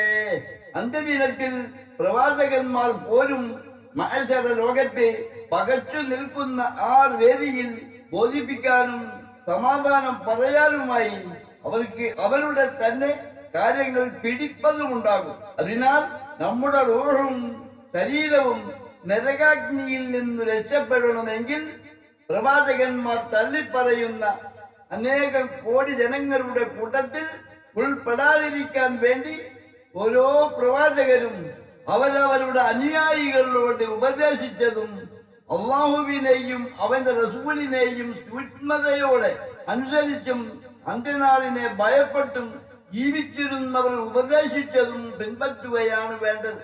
ഇഹലോക ജീവിതം 2 തവണയില്ല. അപ്രകാരം തന്നെ മരണശേഷം തൗബയുമില്ല. അള്ളാഹുവിനെയും അവന്റെ ഖുർആനിയ നിയമവിധികളും മുറുകെ പിടിക്കുകയും അവന്റെ റസൂലിനെ അനുസരിക്കുകയും അവൻ നിഷിദ്ധമാക്കിയതെല്ലാം ഉപേക്ഷിക്കുകയും ചെയ്യുക. അവൻ നിങ്ങളെ കൈവെടിയില്ല, നിങ്ങൾ പിഴച്ചു പോവുകയുമില്ല. അള്ളാഹുവേ, ഞാൻ നിന്റെ തൃപ്തി കരസ്ഥമാക്കണമെന്ന ആഗ്രഹത്തോടെ നീ നിഷിദ്ധമാക്കിയതെല്ലാം ഉപേക്ഷിച്ചു. നിന്റെ സന്മാർഗത്തിലൂടെ ഞാൻ ജീവിക്കാൻ പരിശ്രമിക്കുന്നു എന്ന് അള്ളാഹുവിനോട് നമുക്ക് പറയാൻ കഴിയണം. അപ്പോൾ അള്ളാഹുവിന് എങ്ങനെയാണ് നമ്മെ കൈവടിയാനാവുക? മനുഷ്യ, നിന്നെ സൃഷ്ടിച്ചവനും സംരക്ഷിക്കുന്നവനും പരിപാലിക്കുന്നവനുമായ നിന്റെ രക്ഷിതാവിനേക്കാൾ വലിയൊരു വലിയോ രക്ഷകനോ ഷെയ്ഖോ നിനക്കില്ല. നിന്നെ സൃഷ്ടിച്ചവൻ, നിന്നെ സംരക്ഷിക്കുന്നവൻ, നിന്നെ പരിപാലിക്കുന്നവൻ, നിന്നോട് ഏറ്റവും അടുത്തവൻ, നിന്നോട് ഏറ്റവും കൃപയുള്ളവൻ, നിന്റെ അത്യുത്തമനായ വലിയ നീ ആത്മാർത്ഥതയോടെ അവനിലേക്ക് പശ്ചാത്താപിച്ചു മടങ്ങുകയും അവന്റെ ഖുർആനിക നിയമവിധി വ്യവസ്ഥകൾ അനുസരിച്ചും അള്ളാഹു നിരോധിച്ചത് അഖിലവും വർജിക്കുകയും ചെയ്ത് അതീവ സൂക്ഷ്മതയോടെ ജീവിക്കാൻ പരിശ്രമിക്കുകയാണെങ്കിൽ തീർച്ചയായും നിന്നെ നേർവഴിയിൽ നയിക്കുന്ന സദ്ഗുരു അള്ളാഹു തന്നെയാണ്. സൂക്ഷ്മതയോടെ ജീവിക്കാൻ നിനക്ക് സാധിക്കുന്നില്ലെങ്കിൽ നിനക്ക് ആത്മീയ ഉപദേശം നൽകാൻ യോഗ്യനായ ഒരു ആത്മീയ ഗുരുവിനെ കണ്ടെത്തണം എന്ന് നീ മനസ്സിലാക്കുക. ഇഹലോക ജീവിതമിത ഓടി ഓടി പോകുന്നു, പരലോക ജീവിതമിത അടുത്തടുത്ത് വരുന്നു. താൻ ചെയ്യുന്നതെല്ലാം അള്ളാഹു കാണുന്നുണ്ടെന്ന ഉറച്ച ബോധമുണ്ടായിട്ടും യാതൊരു കൂസലുമില്ലാതെ നിരന്തരം പാപം ചെയ്യുന്ന മനുഷ്യരെ വെറുക്കാതെയും അകറ്റാതെയും പിന്നെയും പിന്നെയും തന്നോട് ചേർത്ത് പിടിക്കുന്നവനായി അല്ലാഹു അല്ലാതെ മറ്റാരുണ്ട്? നിന്നെ അവൻ ക്ഷമ കൊണ്ടും അതികഠിനമായ ക്ഷമ കൊണ്ടും നിന്നെ അവൻ പരീക്ഷിച്ചിട്ടുണ്ടോ? അതിലൊക്കെ ഉപരി എത്ര ക്ഷമിക്കുന്നവനാണ് അല്ലാഹു എന്ന് നീ മനസ്സിലാക്കിയിട്ടുണ്ടോ? അല്ലാഹു ഒരു ഭാര്യയെ സ്വീകരിച്ച് സന്താനോൽപാദനം നടത്തിയെന്നു കൽപ്പിക്കുന്നവരോട് പോലും ഇഹലോക ജീവിതത്തിൽ അല്ലാഹു കരുണ കാണിക്കുകയും എല്ലാ ഭൗതിക വിവരങ്ങളുടെയും കവാടങ്ങൾ ധാരാളമായി അവർക്ക് തുറന്നു കൊടുക്കുകയും ചെയ്യുന്നു. അതിനാൽ അള്ളാഹുവിനെ സൂക്ഷിച്ചും അവന്റെ റസൂലിനെ അനുസരിച്ചും അന്ത്യനാളിനെ ഭയപ്പെട്ടും ജീവിതം നയിക്കാൻ പരിശ്രമിക്കുക. അള്ളാഹു നമുക്ക് അവൻ തൃപ്തിപ്പെടുന്ന നേർവഴി കാണിച്ചു തരുകയും നമ്മുടെ ഹൃദയത്തെ അവന്റെ സന്മാർഗത്തിലേക്ക് ചേർത്ത് നിർത്തുകയും ചെയ്യട്ടെ. അള്ളാഹുവിന്റെ ദൃഷ്ടാന്തങ്ങൾ എവിടെ നോക്കിയാലും ബൃഹത്തായ ഒരു സ്ക്രീനിൽ എന്ന പോലെ നമ്മുടെ മുമ്പിൽ തെളിഞ്ഞ് നിറഞ്ഞു നിൽക്കുകയാണ്. സോഷ്യൽ മീഡിയയും സ്മാർട്ട് ഫോണുകളും അതുപോലെയുള്ള മറ്റെല്ലാ ആശയവിനിമയ മാധ്യമങ്ങളും അള്ളാഹുവിന്റെ ദൃഷ്ടാന്തമാണ്. നിങ്ങളെയും നിങ്ങളുടെ പ്രവൃത്തിയെയും അള്ളാഹുവാണല്ലോ സൃഷ്ടിച്ചത്. സൂറത്തു സ്വാഫാത്ത് 96. ലോകനാഥനായ അള്ളാഹു ഉദ്ദേശിച്ചാലല്ലാതെ നിങ്ങൾ ഉദ്ദേശിക്കുകയില്ലതാനും. സൂറത്തു തക്വീർ 29. മനുഷ്യനെ അള്ളാഹു തൃപ്തിപ്പെടുന്ന അവന്റെ നന്മയിലേക്ക് നയിക്കാനാണ് വിശുദ്ധ ഖുർആൻ അവതരിച്ചത്. പിശാചിന്റെ ദുശ്ചൈതികളിൽ നിന്നും മനുഷ്യനെ നന്മയുടെ മാർഗത്തിലേക്ക് മോചിപ്പിക്കാനാണ് ഖുർആൻ ശ്രമിക്കുന്നത്. അള്ളാഹു തൃപ്തിപ്പെടുന്ന അവന്റെ പന്താവിലൂടെ ജീവിതം നയിക്കണമെന്ന് ആഗ്രഹിക്കുന്ന ലോക ജനതക്കുള്ള ഒരു ഉത്ബോധനം മാത്രമാണ് ഖുർആൻ. മനുഷ്യ പിതാവായ ആദം നബി അലൈഹിസ്സലാം മുതൽ മനുഷ്യരെ അള്ളാഹുവിന്റെ സന്മാർഗത്തിലേക്ക് നയിക്കാൻ വേണ്ടി ചെറുതും വലുതുമായ ഗോത്രങ്ങളിലേക്കും ചെറുതും വലുതുമായ സമൂഹങ്ങളിലേക്കും 1,24,000 പല പ്രവാചകന്മാരെ നിയോഗിച്ചയച്ചിട്ടുണ്ട്. അന്ത്യപ്രവാചകൻ മുഹമ്മദ് നബി സല്ലല്ലാഹു അലൈഹി വസല്ലമക്ക് മുമ്പ് ലോകത്ത് പലപ്പോഴും ഒന്നിൽ കൂടുതൽ പ്രവാചകന്മാരായിരുന്നു. മുഹമ്മദ് നബി സല്ലല്ലാഹു അലൈഹി വസല്ലമക്ക് ശേഷം ഇനിയൊരു പ്രവാചകനും വരാനില്ല. അവർ കൊണ്ടുവന്ന ആ സന്ദേശം സൃഷ്ടാവും സംരക്ഷകനും പരിപാലകനുമായ അള്ളാഹുവിൽ നിന്നുള്ളതാണ്. അള്ളാഹു പ്രവാചകന്മാർക്ക് നൽകുന്ന സന്ദേശങ്ങൾ മുഖേനയാണ് അവർ ജനങ്ങളോട് ഉത്ബോധനം നടത്തുന്നത്. ഈ ഉത്ബോധനത്തിന്റെയും അതുമായി നിയോഗിക്കപ്പെട്ട പ്രവാചകന്മാരുടെയും സത്യസന്ധത ആധികാരികമായി തെളിയിക്കുന്നതിനു വേണ്ടി ഓരോ പ്രവാചകനിലൂടെയും പല പല ദിവ്യാത്ഭുതങ്ങൾ പ്രകടമാക്കിക്കൊണ്ട് അല്ലാഹു അവൻ ഉദ്ദേശിക്കുന്ന സമൂഹത്തിന് സത്യം ബോധ്യപ്പെടുത്തി കൊടുക്കുന്നു. അന്ത്യപ്രവാചകൻ മുഹമ്മദ് നബി സല്ലല്ലാഹു അലൈഹി വസല്ലമക്ക് മുമ്പ് ലോകത്തിന്റെ വ്യത്യസ്ത ഭാഗങ്ങളിൽ പലപ്പോഴും ഒരേ സമയത്ത് തന്നെ നിരവധി നബിമാർ ഉണ്ടായിരുന്നു. കാരണം വ്യത്യസ്ത പ്രദേശങ്ങളിൽ ഒരേ സന്ദേശങ്ങൾ ഒരേ സമയത്ത് എത്തിക്കപ്പെടണമെങ്കിൽ വ്യത്യസ്ത ദൂതന്മാർ വ്യത്യസ്ത ഇടങ്ങളിൽ വരണമല്ലോ. എന്നാൽ അന്ത്യപ്രവാചകൻ മുഹമ്മദ് നബി സല്ലല്ലാഹു അലൈഹി വസല്ലമയെ അല്ലാഹു നിശ്ചയിച്ചതിനു ശേഷം എല്ലാ നിലക്കും ലോകത്ത് മനുഷ്യരുടെ പ്രയാണത്തിന് തീവ്രത വർദ്ധിച്ചു. മനുഷ്യർ കടലിലൂടെ രാജ്യങ്ങളിൽ നിന്ന് രാജ്യങ്ങളിലേക്ക് സഞ്ചരിക്കാൻ കഴിയുന്ന വിധം പായക്കപ്പലുകൾ പോലുള്ള വാഹനങ്ങൾ അക്കാലത്ത് തന്നെ ധാരാളമായി കണ്ടുപിടിച്ചു. അതിന് മുന്നേ കുതിരകളും കഴുതകളും മറ്റും മാത്രമായിരുന്നു അവരുടെ സഞ്ചാര വാഹനങ്ങൾ. പിന്നീട് ഭൂമിശാസ്ത്ര മേഖലകളിലും ഗോളശാസ്ത്ര മേഖലകളിലും ആരോഗ്യശാസ്ത്ര മേഖലകളിലും മറ്റു സാങ്കേതിക മേഖലകളിലും വൈജ്ഞാനികപരമായും ലോകം വളരെ വേഗത്തിൽ കുതിക്കുന്ന ഒരു രംഗമാണ് ഉണ്ടായത്. അത്തരം ഒരു രംഗം സൃഷ്ടിക്കപ്പെടുന്നത് കൊണ്ട് തന്നെയാണ് മുഹമ്മദ് നബി സല്ലല്ലാഹു അലൈഹി വസല്ലമയ്ക്ക് ശേഷം ഇനി ലോകത്ത് ഒരു പ്രവാചകൻ വേണ്ടെന്ന് അല്ലാഹു തീരുമാനിച്ചത്. ലോകത്തിന്റെ നാനാ ഭാഗങ്ങളിലേക്കും അതിനനുസൃതമായി സ്വഹാബാക്കളെയും അവരെ പിന്തുടർന്ന മറ്റു സത്യവിശ്വാസികളെയും എത്തിച്ച് അള്ളാഹുവിന്റെ വിശുദ്ധ ഖുർആനും പ്രവാചകന്റെ സന്ദേശവും അറിയിച്ചു കൊടുക്കാനുള്ള മാധ്യമങ്ങൾ അള്ളാഹു തന്നെ മുൻകൂട്ടി നിശ്ചയിച്ചതായിരുന്നു. അതിന്റെ വേഗതയ്ക്കു വേണ്ടി പല രൂപത്തിലുള്ള ഗവേഷണ വഴികളിലേക്കും അള്ളാഹു മനുഷ്യരുടെ ബുദ്ധിയെ തുറന്നു കൊടുത്തു. ആ മേഖലകളിലെല്ലാം ഗവേഷണം നടത്തിയ പലരും അവസാനം എത്തിപ്പെട്ടത് അള്ളാഹുവിന്റെ അത്ഭുതപ്പെടുത്തുന്ന പല പല കുതിരത്തിന്റെയും സന്ദേശങ്ങളിലേക്കു തന്നെ.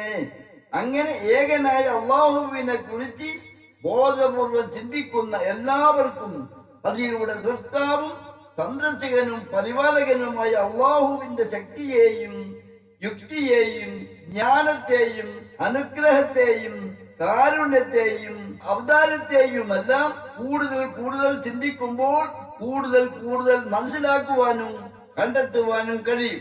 അല്ലാഹുവിന്റെ റസൂൽ സല്ലല്ലാഹു അലൈഹി വസല്ലം പറഞ്ഞതായി അബൂ ഹുറൈറ റളിയല്ലാഹുവിൽ നിന്ന് ഇമാം അൽ ബുഖാരി രേഖപ്പെടുത്തി. ഇരുളടഞ്ഞ രാത്രിയുടെ കഷ്ടങ്ങൾ പോലുള്ള ഫിത്നകൾ നിങ്ങളെ മറികടക്കുന്നതിനു മുമ്പ് നിങ്ങൾ അതിവേഗം സൽക്കർമ്മങ്ങൾ ചെയ്യുക. അന്ന് ഒരാൾ രാവിലെ വിശ്വാസിയായിരിക്കും, രാത്രിയാവുമ്പോൾ അവൻ അവിശ്വാസിയാവും. ഒരാൾ വൈകുന്നേരം വിശ്വാസിയായിരിക്കും, രാവിലെയാവുമ്പോഴേക്കും ദുനിയാവിന്റെ കാര്യലാഭത്തിനു വേണ്ടി അഥവാ പരിശുദ്ധ ദീനിന്റെ നിയമവിധി വ്യവസ്ഥകൾ ഗവനിക്കാതെ തന്റെ കാര്യലാഭത്തിനു വേണ്ടി അവൻ അവിശ്വാസിയായിട്ടുണ്ടാവും.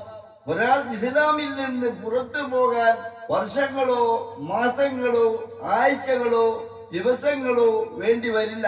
രാത്രി മുസ്ലിമായ ഒരാൾ ഇശായി നിസ്കരിച്ചു, രാത്രി എഴുന്നേറ്റ് തഹജ്ജുദും വിത്റും നിസ്കരിച്ചു, നിസ്കരിക്കുന്നതിന് മുമ്പ് അവൻ അഥവാ അവൾ ഇസ്ലാമിൽ നിന്ന് പുറത്തു പോയിട്ടുണ്ടാവാം. അതിൽ അത്ഭുതപ്പെടാനൊന്നുമില്ല. നബി സല്ലല്ലാഹു അലൈഹി വസല്ലം പറഞ്ഞതാണ്, ദുനിയാവിൽ ഭൗതിക സമ്പാദ്യങ്ങൾക്ക് വേണ്ടി പരിശുദ്ധ ദീനിനെ വിൽക്കുന്ന ഒരു വിഭാഗം പണ്ഡിതന്മാരുടെ പെരുപ്പമാണ് ഇതിനെല്ലാം കാരണം. അവർക്ക് ദുനിയാവിലെ കാര്യങ്ങളോടുള്ള പ്രണയത്തെക്കാൾ വലിയ പ്രതിബന്ധത ഒരിക്കലും പരിശുദ്ധ ദീനിനോടുണ്ടാവില്ല. അങ്ങനെയുള്ള ഒരു വിഭാഗം പണ്ഡിതന്മാർ വർദ്ധിച്ചു വരും. പരിശുദ്ധ ദീൻ ഓരോ ദിനവും അവരെ സംബന്ധിച്ചിടത്തോളം ദുനിയാവിലെ അത്യാവശ്യമുള്ളതും അത്യാവശ്യമില്ലാത്തതുമെല്ലാം കഴിഞ്ഞ ശേഷം പ്രാവർത്തികമാക്കാനുള്ള ഒരു അധിക ബാധ്യത പോലെയാണ്. അവർക്ക് ഏതിലാണോ ഭൗതിക ലാഭം അവർ അതിന്റെ ഭാഗം ചേരും. ദീനിലാണ് ഭൗതിക ലാഭമെങ്കിൽ ദീൻ പ്രചരിപ്പിക്കും. മറ്റു കാര്യങ്ങളിലാണ് ഭൗതിക ലാഭമെങ്കിൽ അവർ അതിൽ പ്രവർത്തിക്കും. അപ്പോൾ അങ്ങനെ ഹക്കും ബാത്തിലും തിരിച്ചറിയാൻ സാധിക്കാതെ വരുമ്പോൾ ഓരോരുത്തരിൽ നിന്നും ഈമാൻ അകന്നകന്നു പോകുന്ന സാഹചര്യങ്ങൾ ഉണ്ടാകും. രാവിലെ മുസ്ലിമായവൻ വൈകുന്നേരം ആകുമ്പോഴേക്കും അള്ളാഹുവിലുള്ള അവന്റെ വിശ്വാസം നഷ്ടപ്പെട്ടു പോകുന്ന സാഹചര്യം അവനിൽ അഥവാ അവളിൽ ഉണ്ടായിത്തീരും. അതല്ലെങ്കിൽ അവൻ അഥവാ അവൾ മതത്തിന്റെ നിയമവിധി വിലക്കുകൾ പാടെ ഒഴിവാക്കി ഭൗതിക കാര്യങ്ങളിൽ മുഴുകി ജീവിതം പാഴാക്കുന്ന സാഹചര്യം അവന് അഥവാ അവൾക്ക് ഉണ്ടായിത്തീരും. ഇത് മുൻകൂട്ടി കണ്ടത് കൊണ്ടാണ് നബി സല്ലല്ലാഹു അലൈഹി വസല്ലം പറഞ്ഞത്, നിങ്ങൾ ഓരോരുത്തരും അള്ളാഹുവിന്റെ ദുർബലിക്ക് അർഹത ലഭിക്കുന്ന സ്വാലിഹായ സൽക്കർമ്മങ്ങൾ, നല്ല നല്ല അമലുകൾ കൂടുതൽ വർദ്ധിപ്പിക്കുകയും അത് കൂടുതൽ വേഗത്തിൽ തന്നെ ചെയ്തുകൊണ്ടിരിക്കുകയും ചെയ്യുന്നത് ഈ ഫിത്നയിൽ അകപ്പെടുന്നതിൽ നിന്ന് അള്ളാഹു അവന് അഥവാ അവൾക്ക് പ്രത്യേക കാവൽ നൽകാൻ കാരണമാകും. അപ്പോൾ നമ്മുടെ ഓരോരുത്തരുടെയും സമയമാണ് നമുക്കിന്ന് ഏറ്റവും പ്രധാനം. നമ്മുടെ ഇഹലോക ജീവിതത്തിന് ആവശ്യമായ മൂലധനവും നമ്മുടെ ശാശ്വതമായ പാരമ്പര്യ ലോകത്തേക്ക് ഒഴിച്ചു കൂടാനാവാത്ത മൂലധനവും നേടാനുള്ള ഏറ്റവും വലിയ അവസരമായ നമ്മുടെ സമയത്തെ കൊന്നുകൊണ്ടിരിക്കുന്ന ഏറ്റവും വലിയ ആയുധമായി മാറിയ ഒന്നാണ് ദൃശ്യമാധ്യമ സംസ്കാരവും നവലോകം കീഴടക്കി വാഴുന്ന സ്മാർട്ട് ഫോണുകളും മറ്റും. ഓരോരുത്തർക്കും ഒന്നോ അതിൽ കൂടുതലോ വീതമാണിപ്പോൾ സ്മാർട്ട് ഫോണുകൾ. എല്ലാവരിലും അവരവരുടെ സമയ സൗകര്യങ്ങൾ പോലെ അതിന്റെ ലോകത്തെ നിത്യസന്ദർശനം വഴി അങ്ങേയറ്റത്തെ വിനോദപ്രിയം വർദ്ധിച്ചു വരുന്നതായി കാണാം. നമ്മൾ കാണുകയാണെങ്കിൽ കണ്ടു തീരാത്ത അത്രയും കാഴ്ചകളാണത്രേ അവയിലൂടെ ലഭിക്കുന്നത്. ഇങ്ങനെയുള്ള ഒരു സാഹചര്യം നബി സല്ലല്ലാഹു അലൈഹി വസല്ലമയുടെ ഉമ്മത്തിന് വരാനുണ്ടെന്ന് ഔദാര്യവാനായ അല്ലാഹു അറിയിച്ചു കൊടുത്തത് കൊണ്ടാണ് നബി സല്ലല്ലാഹു അലൈഹി വസല്ലം ഈ ഉമ്മത്തിന് ഈ ഫിത്നയെ കുറിച്ച് മുന്നറിയിപ്പ് നൽകിയത്. അതേ അതിവേഗം അമലുകൾ ചെയ്യുക. ഫിത്നകൾ കൂടുതൽ വർദ്ധിച്ചു വരുന്നു. ഫിത്ന നിങ്ങളെ മുച്ചൂടും മൂടുമ്പോൾ അള്ളാഹു തിരുപ്പതിപ്പെടുന്ന അമലുകൾ ചെയ്യാൻ നിങ്ങൾക്കതിന് സമയമോ അവസരമോ അനുവാദമോ കിട്ടിയെന്നു വരില്ല. ഇഹലോക ജീവിതം 2 തവണയില്ല. അള്ളാഹുവിൽ അടിയുറച്ചു വിശ്വസിക്കുന്ന ഓരോ വിശ്വാസിയും അള്ളാഹുവിനെയും അവന്റെ റസൂലിനെയും അനുസരിക്കുക, അന്ത്യദിനത്തെ ഭയപ്പെടുക. അള്ളാഹുവിന്റെ ഈ ലോകത്ത് പല കോടി മനുഷ്യരിൽ ചെറിയൊരു വിഭാഗം മാത്രമാണ് പണ്ഡിതന്മാർ. ഈ പണ്ഡിതന്മാർക്ക് അഖില ലോക സൃഷ്ടാവും സംരക്ഷകനും ഏറ്റവും സൂക്ഷ്മമായത് മുതൽ ഏറ്റവും മഹത്വമുള്ളത് വരെയും ഏറ്റവും നിസാരമായത് മുതൽ ഏറ്റവും വലുതുവരെയും അവൻ നിശ്ചയമനുസരിച്ചു സൃഷ്ടികളെ ഓരോന്നിനെയും അതീവ സൂക്ഷ്മതയിൽ പരിപാലിക്കുന്നവനും ഇഹത്തിലും പരത്തിലും പരമാധികാരിയും ഏകനുമായ അള്ളാഹുവിനെ കുറിച്ചും അവന്റെ സൃഷ്ടികളെ കുറിച്ചും സൃഷ്ടികൾക്ക് അള്ളാഹു നൽകുന്ന കാരുണ്യത്തെ കുറിച്ചും അവന്റെ അവതാരത്തെ കുറിച്ചും അവൻ നിശ്ചയിച്ചവരിൽ അവൻ നിശ്ചയമനുസരിച്ചുള്ള ചെറുതും വലുതുമായ പല വിധേനയുള്ള പരീക്ഷണങ്ങളെ കുറിച്ചും ശ്വാസതമല്ലാത്ത ഈ ലോകത്തെ കുറിച്ചും ശ്വാസതമായ പരലോകത്തെ കുറിച്ചും മരണശേഷം ഉണ്ടാകുന്ന ബർസഖി ജീവിതത്തിന്റെ അവസ്ഥകളെ കുറിച്ചും അള്ളാഹുവിനെയും അവന്റെ പ്രവാചകരെയും അനുസരിച്ച് ജീവിതം നയിക്കുന്നവർക്ക് അതിനനുസൃതമായ പ്രതിഫലവും അള്ളാഹുവിനെയും അവന്റെ പ്രവാചകരെയും അനുസരിക്കാതെ ധിക്കരിച്ചു ജീവിക്കുന്നവർക്കുള്ള അതിനനുസൃതമായ ശിക്ഷയും ലഭിക്കുമെന്നതിനെ കുറിച്ചും സർവരെയും ഒരുമിച്ച് കൂട്ടുന്ന അതിഭീകരവും അതിദീർഘവുമായ അന്ത്യനാളിലെ അവസ്ഥകളെ കുറിച്ചും ശാശ്വതമായ സ്വർഗത്തെ കുറിച്ചും ശാശ്വതമായ നരകത്തെ കുറിച്ചും ശരിക്കും വിശദമായി പഠിക്കുവാനും മനസ്സിലാക്കുവാനും അല്ലാഹു ധാരാളമായി അവസരം നൽകിയവരാണ് പണ്ഡിതന്മാർ. അത് നിങ്ങൾ മറക്കരുത്. പണ്ഡിതന്മാർക്ക് അല്ലാഹു ഔദാര്യമായി നൽകിയ അറിവ് കുറവുള്ള വിശ്വാസി സമൂഹങ്ങൾക്ക് ശരിക്കും മനസ്സിലാക്കാനാവുന്നത് പോലെ മനസ്സിലാക്കി കൊടുത്തും പ്രവാചകരുടെ ജീവിതചര്യ അതേപടി ജീവിച്ച് കാണിച്ചു കൊടുത്തും മാതൃക കാണിക്കേണ്ടവരായ പണ്ഡിതന്മാരിൽ ഒരു വിഭാഗം അവരവരുടെ ഭൗതിക സമ്പാദ്യങ്ങൾക്ക് വേണ്ടി അല്ലാഹുവിന്റെ ഇഷ്ടദാസന്മാരാണെന്നും ഔലിയാക്കളാണെന്നും സൂഫിയാക്കളാണെന്നും പറഞ്ഞു നടക്കുകയും ഉള്ളതും ഇല്ലാത്തതുമായ പലവിധ കറാമത്തുകളും പലവിധ അത്ഭുതങ്ങളും പലവിധ പോലീസുകളും മാധ്യമങ്ങളിലൂടെയും മറ്റും പ്രചരിപ്പിച്ചുകൊണ്ടിരിക്കുകയും ചെയ്യുന്നു. അത് എത്രയോ ആളുകൾ കേൾക്കുന്നു, കാണുന്നു. അതിൽ നിന്ന് കിട്ടുന്ന ചെറുതോ വലുതോ ആയ വരുമാനം അവർക്ക് ചേർന്നതാണ്. അപ്പോൾ മറ്റൊരു വിഭാഗം പണ്ഡിതന്മാർ ഒന്നോ അതിൽ കൂടുതലോ ഭാഗങ്ങളിൽ നിന്നായി പറയും, നിങ്ങൾ മരണപ്പെട്ട് ഖബറിൽ കിടക്കുന്നവരെ കുറിച്ച് ഉള്ളതും ഇല്ലാത്തതുമായ പലവിധ അത്ഭുതങ്ങളും പലവിധ കറാമത്തുകളും ഇങ്ങനെയെല്ലാം പറയരുത്. ഞങ്ങൾ കറാമത്ത് നിഷേധിക്കുന്നവരല്ല, എങ്കിലും നിങ്ങൾ ഇങ്ങനെയെല്ലാം പറയുന്നത് കേൾക്കുന്ന ആളുകളുടെ ഈമാൻ നഷ്ടപ്പെട്ടു പോകും. ഈ പറയുന്നതിനെല്ലാം നിങ്ങൾ അള്ളാഹുവിന്റെ കോടതിയിൽ ഉത്തരം പറയേണ്ടി വരും എന്നെല്ലാം അവർ പറയും. അവർ പറയുന്നത് കേൾക്കാൻ സോഷ്യൽ മീഡിയയിൽ ധാരാളം ആളുകൾ ഉണ്ടാകും. അതിൽ നിന്ന് കിട്ടുന്ന വരുമാനം അവർക്ക് ചേർന്നത്. അത് കേൾക്കുന്ന മറ്റൊരു വിഭാഗം പണ്ഡിതന്മാർ പറയും, അവർ പറയുന്നത് ശരിയല്ല, ഞങ്ങൾ പറയുന്നതാണ് ശരിയെന്ന്. അതും കേൾക്കാനും ധാരാളം ആളുകൾ ഉണ്ടാകും.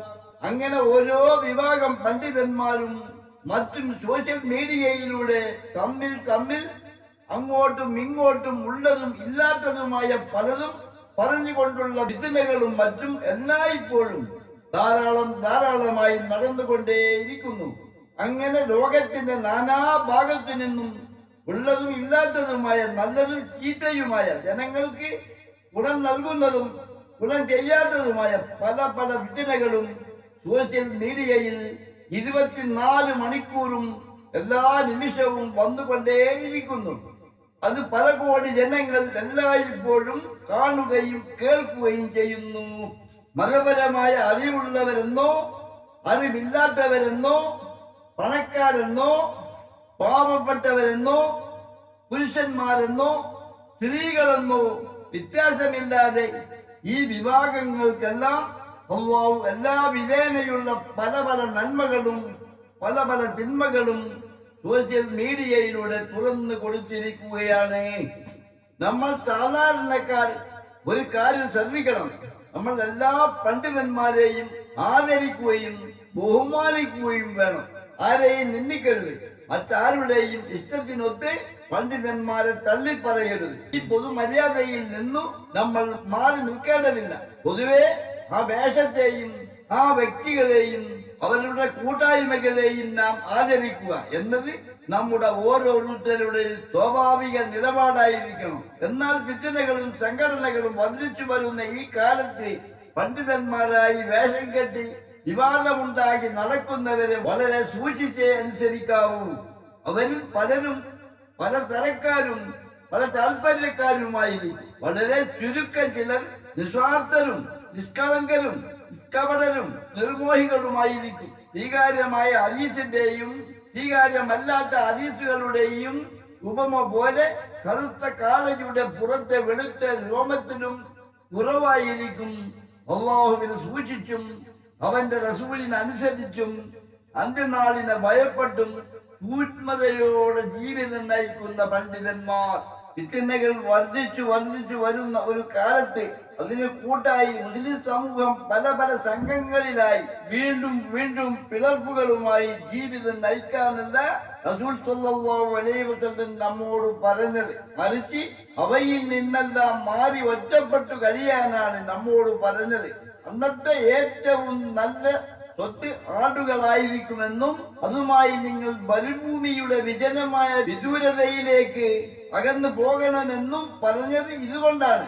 ഇപ്പോൾ ശാരീരികമായി ഇങ്ങനെ അകലം പാലിക്കുക നമുക്ക് അസാധ്യമാണ്. നമുക്ക് എല്ലാവർക്കും കൂടി അഭയം തേടാൻ മാത്രം വിജനത എവിടെയുമില്ല. അതുകൊണ്ട് ആരും മരുഭൂമിയിലെ വിജനമായ വിദൂരതയിലേക്ക് പോകേണ്ടതില്ല. മറിച്ച് മനസ്സുകൊണ്ട് വിത്തിനയിൽ നിന്നും വിത്തിനയിലൂടെ പിളർപ്പുണ്ടാക്കുന്ന സംഘടനകളിൽ നിന്നും നേതാക്കളിൽ നിന്നും അകന്നു ജീവിക്കുകയാണ് വേണ്ടത്. വിത്തിനയിൽ ഭയപ്പെടുമെന്ന് ഭയന്നാൽ നമ്മുടെ വീടുകളുടെ അകത്തളമാണ് നമുക്ക് ഏറ്റവും നല്ലത്. അക്കാലത്താണ് ഒന്നും ചെയ്യാതെ കുത്തിയിരിക്കുന്നവൻ നിൽക്കുന്നവനേക്കാളും നിൽക്കുന്നവൻ നടക്കുന്നവനേക്കാളും നടക്കുന്നവൻ ഓടുന്നവനേക്കാളും നല്ലവനാകുന്നത്. നന്മയുടെ കാലത്ത് വേഗതയും ചടുലതയുമാണ് വേണ്ടത്. ഫിത്നയുടെയും തിന്മയുടെയും കാലത്ത് അവധാനതയും അഥവാ നല്ല സൂക്ഷ്മതയോടെയുള്ള പരമാവധി നിശ്ചലതയുമാണ് നന്മ. തല്ലുന്നവനേക്കാൾ അന്ന് തല്ല് കൊള്ളുന്നവനാവും നല്ലവൻ. കൊല്ലുന്നവനേക്കാൾ കൊല്ലപ്പെടുന്നതാവും അക്കാലത്തെ പുണ്യം. ആ സമയം ഇനി ഒട്ടും ദൂരെയല്ല.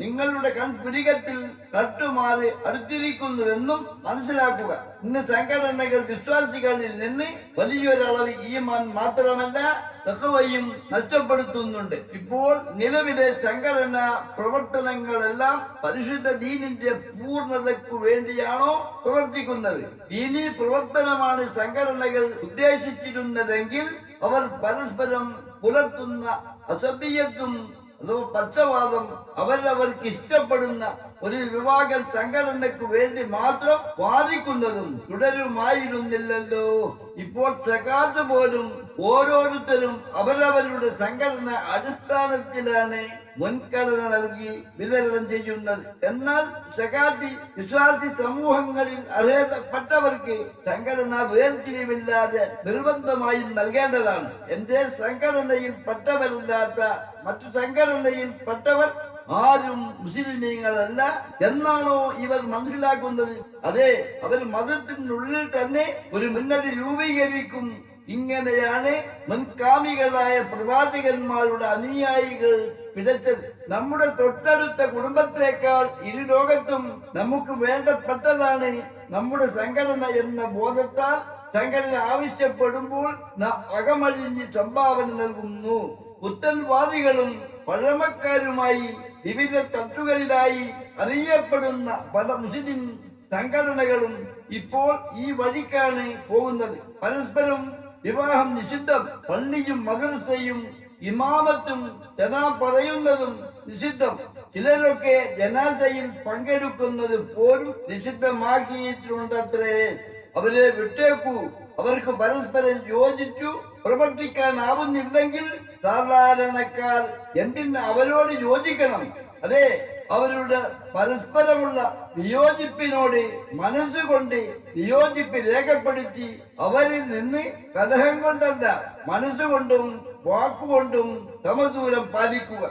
അല്ലാഹുവിന്റെ നിയമവിധി വ്യവസ്ഥകൾ മാനിക്കാതെയും അവന്റെ ദൂതരെ അനുസരിക്കാതെയും ധിക്കരിച്ച് ജീവിക്കുന്നവർ വർദ്ധിച്ചു വരുംതോറും ലോകത്തിന്റെയോ ആ നാട്ടിന്റെയോ ആ ജനതയുടെയോ വിനാശകാലം അടുത്തടുത്ത് വരും. അങ്ങനെയുള്ള സന്ദർഭങ്ങളിൽ എന്തൊരു വിപത്ത് മനുഷ്യരെ ബാധിക്കുന്നുണ്ടെങ്കിലും അത് യാദൃശ്ചികമായി സംഭവിക്കുന്നതല്ല. അല്ലാഹു അത് മനുഷ്യനെ സൃഷ്ടിക്കുന്നതിന് മുമ്പ് തന്നെ കണക്കാക്കിയതാണ്. വിധിയാകുന്ന തന്റെ ഗ്രന്ഥത്തിൽ രേഖപ്പെടുത്തിയതുമാണ്. ദൃഢവിശ്വാസികൾ അല്ലാഹുവിൽ ബലമേൽപ്പിക്കുന്നു. അടിമകളിൽ ആരെല്ലാം അള്ളാഹുവിനെ ധിക്കരിക്കുന്നു, ആരെല്ലാം അള്ളാഹുവിനെ കൈവിടുന്നു, ആരെല്ലാം അള്ളാഹുവിന്റെ തൃപ്തി ആഗ്രഹിച്ചു ക്ഷമിക്കുന്നു എന്നറിയാൻ വേണ്ടി അള്ളാഹുവിന്റെ ചെറുതും വലുതുമായ കടുത്ത പരീക്ഷണങ്ങൾ ഒന്നൊന്നായി വന്നുകൊണ്ടേയിരിക്കും. അങ്ങനെ സൃഷ്ടാവും സന്ദർശകനും പരിപാലകനുമായ അള്ളാഹുവിനെ കുറിച്ചും അവന്റെ പരീക്ഷണങ്ങളെ കുറിച്ചും ബുദ്ധിയുള്ള ചിന്തിക്കുന്ന മനസ്സിലാക്കാൻ പരിശ്രമിക്കുന്ന എല്ലാവർക്കും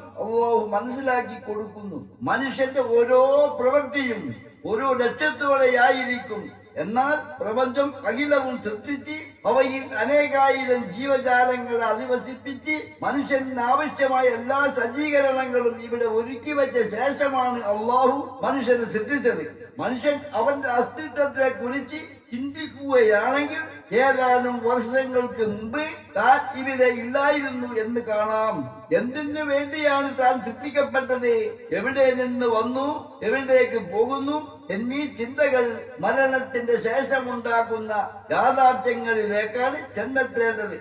അള്ളാഹുവും അവന്റെ റസൂലും അവന്റെ മലക്കുകളും പരലോകവും അവിടുത്തെ വിചാരണയും സ്വർഗവും നരകവും മീസാനും സിറാത്തുമെല്ലാം സത്യമാണെന്ന് വിശ്വസിക്കുന്ന മുസ്ലിം സമുദായത്തിന് എങ്ങനെയാണ് അള്ളാഹു നിഷിദ്ധമാക്കിയ പലിശയുമായി പൊരുത്തപ്പെട്ടു പോവാൻ കഴിയുക? ഇബ്ലീസ് കൊടികുത്തി വാഴുന്ന ഒരു കാലത്താണ് നാം ജീവിക്കുന്നത്. പിശാച് ഭൂമിയിൽ ഇത്രയേറെ വിജയിച്ച ഒരു കാലം ഉണ്ടായിട്ടില്ല. എവിടേക്കും പിശാചിന്റെ സ്വാധീനം വർദ്ധിച്ചു വരുന്നു.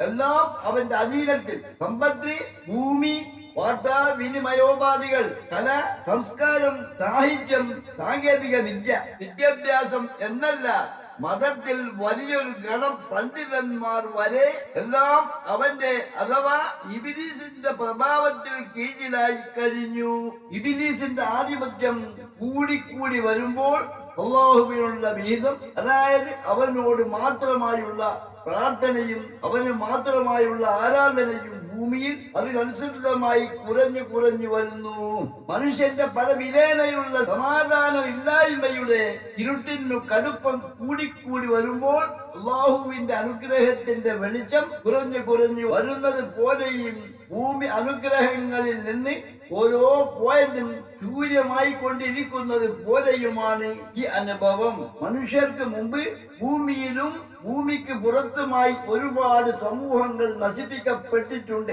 അവരെ കുറിച്ച് അല്ലാഹുവിന് മാത്രമേ അറിയൂ. എന്നാൽ ഇതൊന്നും പിശാചിന്റെ വിജയത്തെയല്ല സൂചിപ്പിക്കുന്നത്, മനുഷ്യന്റെ വിചാരണയുടെയും അവർക്ക് നൽകുന്ന നന്മയുടെയും ശിക്ഷയുടെയും നാളുകൾ സമീപസ്ഥമായി എന്നതിന്റെ സൂചനയാണ്. ഇന്ന് ആധുനിക ലോകത്ത് മിക്ക കാര്യങ്ങളുടെയും ചലന പലിശയിലൂടെയാണ്. നാം അന്തിയുറങ്ങുന്ന നമ്മുടെ വീടുകൾ മുതൽ നാം സഞ്ചരിക്കുന്ന വാഹനം, ജോലി ചെയ്യുന്ന സ്ഥാപനം, അല്ലെങ്കിൽ നാം നടത്തുന്ന കച്ചവട സ്ഥാപനങ്ങൾ, വ്യവസായങ്ങൾ, നമ്മുടെ സ്ത്രീകൾ ധരിക്കുന്ന ആഭരണം എന്നിവ വരെ മിക്കതിലും പലിശ കലർന്നിരിക്കുന്നു. പലപ്പോഴും ഇതിന്റെ എല്ലാ മൂലധനത്തിന്റെ ചെറിയൊരു ഭാഗമോ വലിയൊരു ഭാഗമോ ചിലപ്പോൾ മുഴുവനും തന്നെയുമോ പലിശ കലർന്നതായിരിക്കുന്നു. എന്നാൽ പണ്ഡിതന്മാർ പല സംഘങ്ങളും സംഘടനകളും രൂപീകരിച്ച് അവ നടത്തുകയും പിളർത്തിയെടുത്ത കഷ്ണത്തെ വീണ്ടും വളർത്തുകയും ചെയ്യുന്ന തിരക്കിലായതിനാൽ പലിശ പോലുള്ള ഇത്തരം ഒരു സ്ഥിതി നമ്മുടെ സമുദായത്തിന് വന്നു ചേരുന്നതൊന്നും ശ്രദ്ധിക്കാനും വേണ്ടതുപോലെ ഉപദേശിക്കാനും അവർക്ക് സമയമില്ല.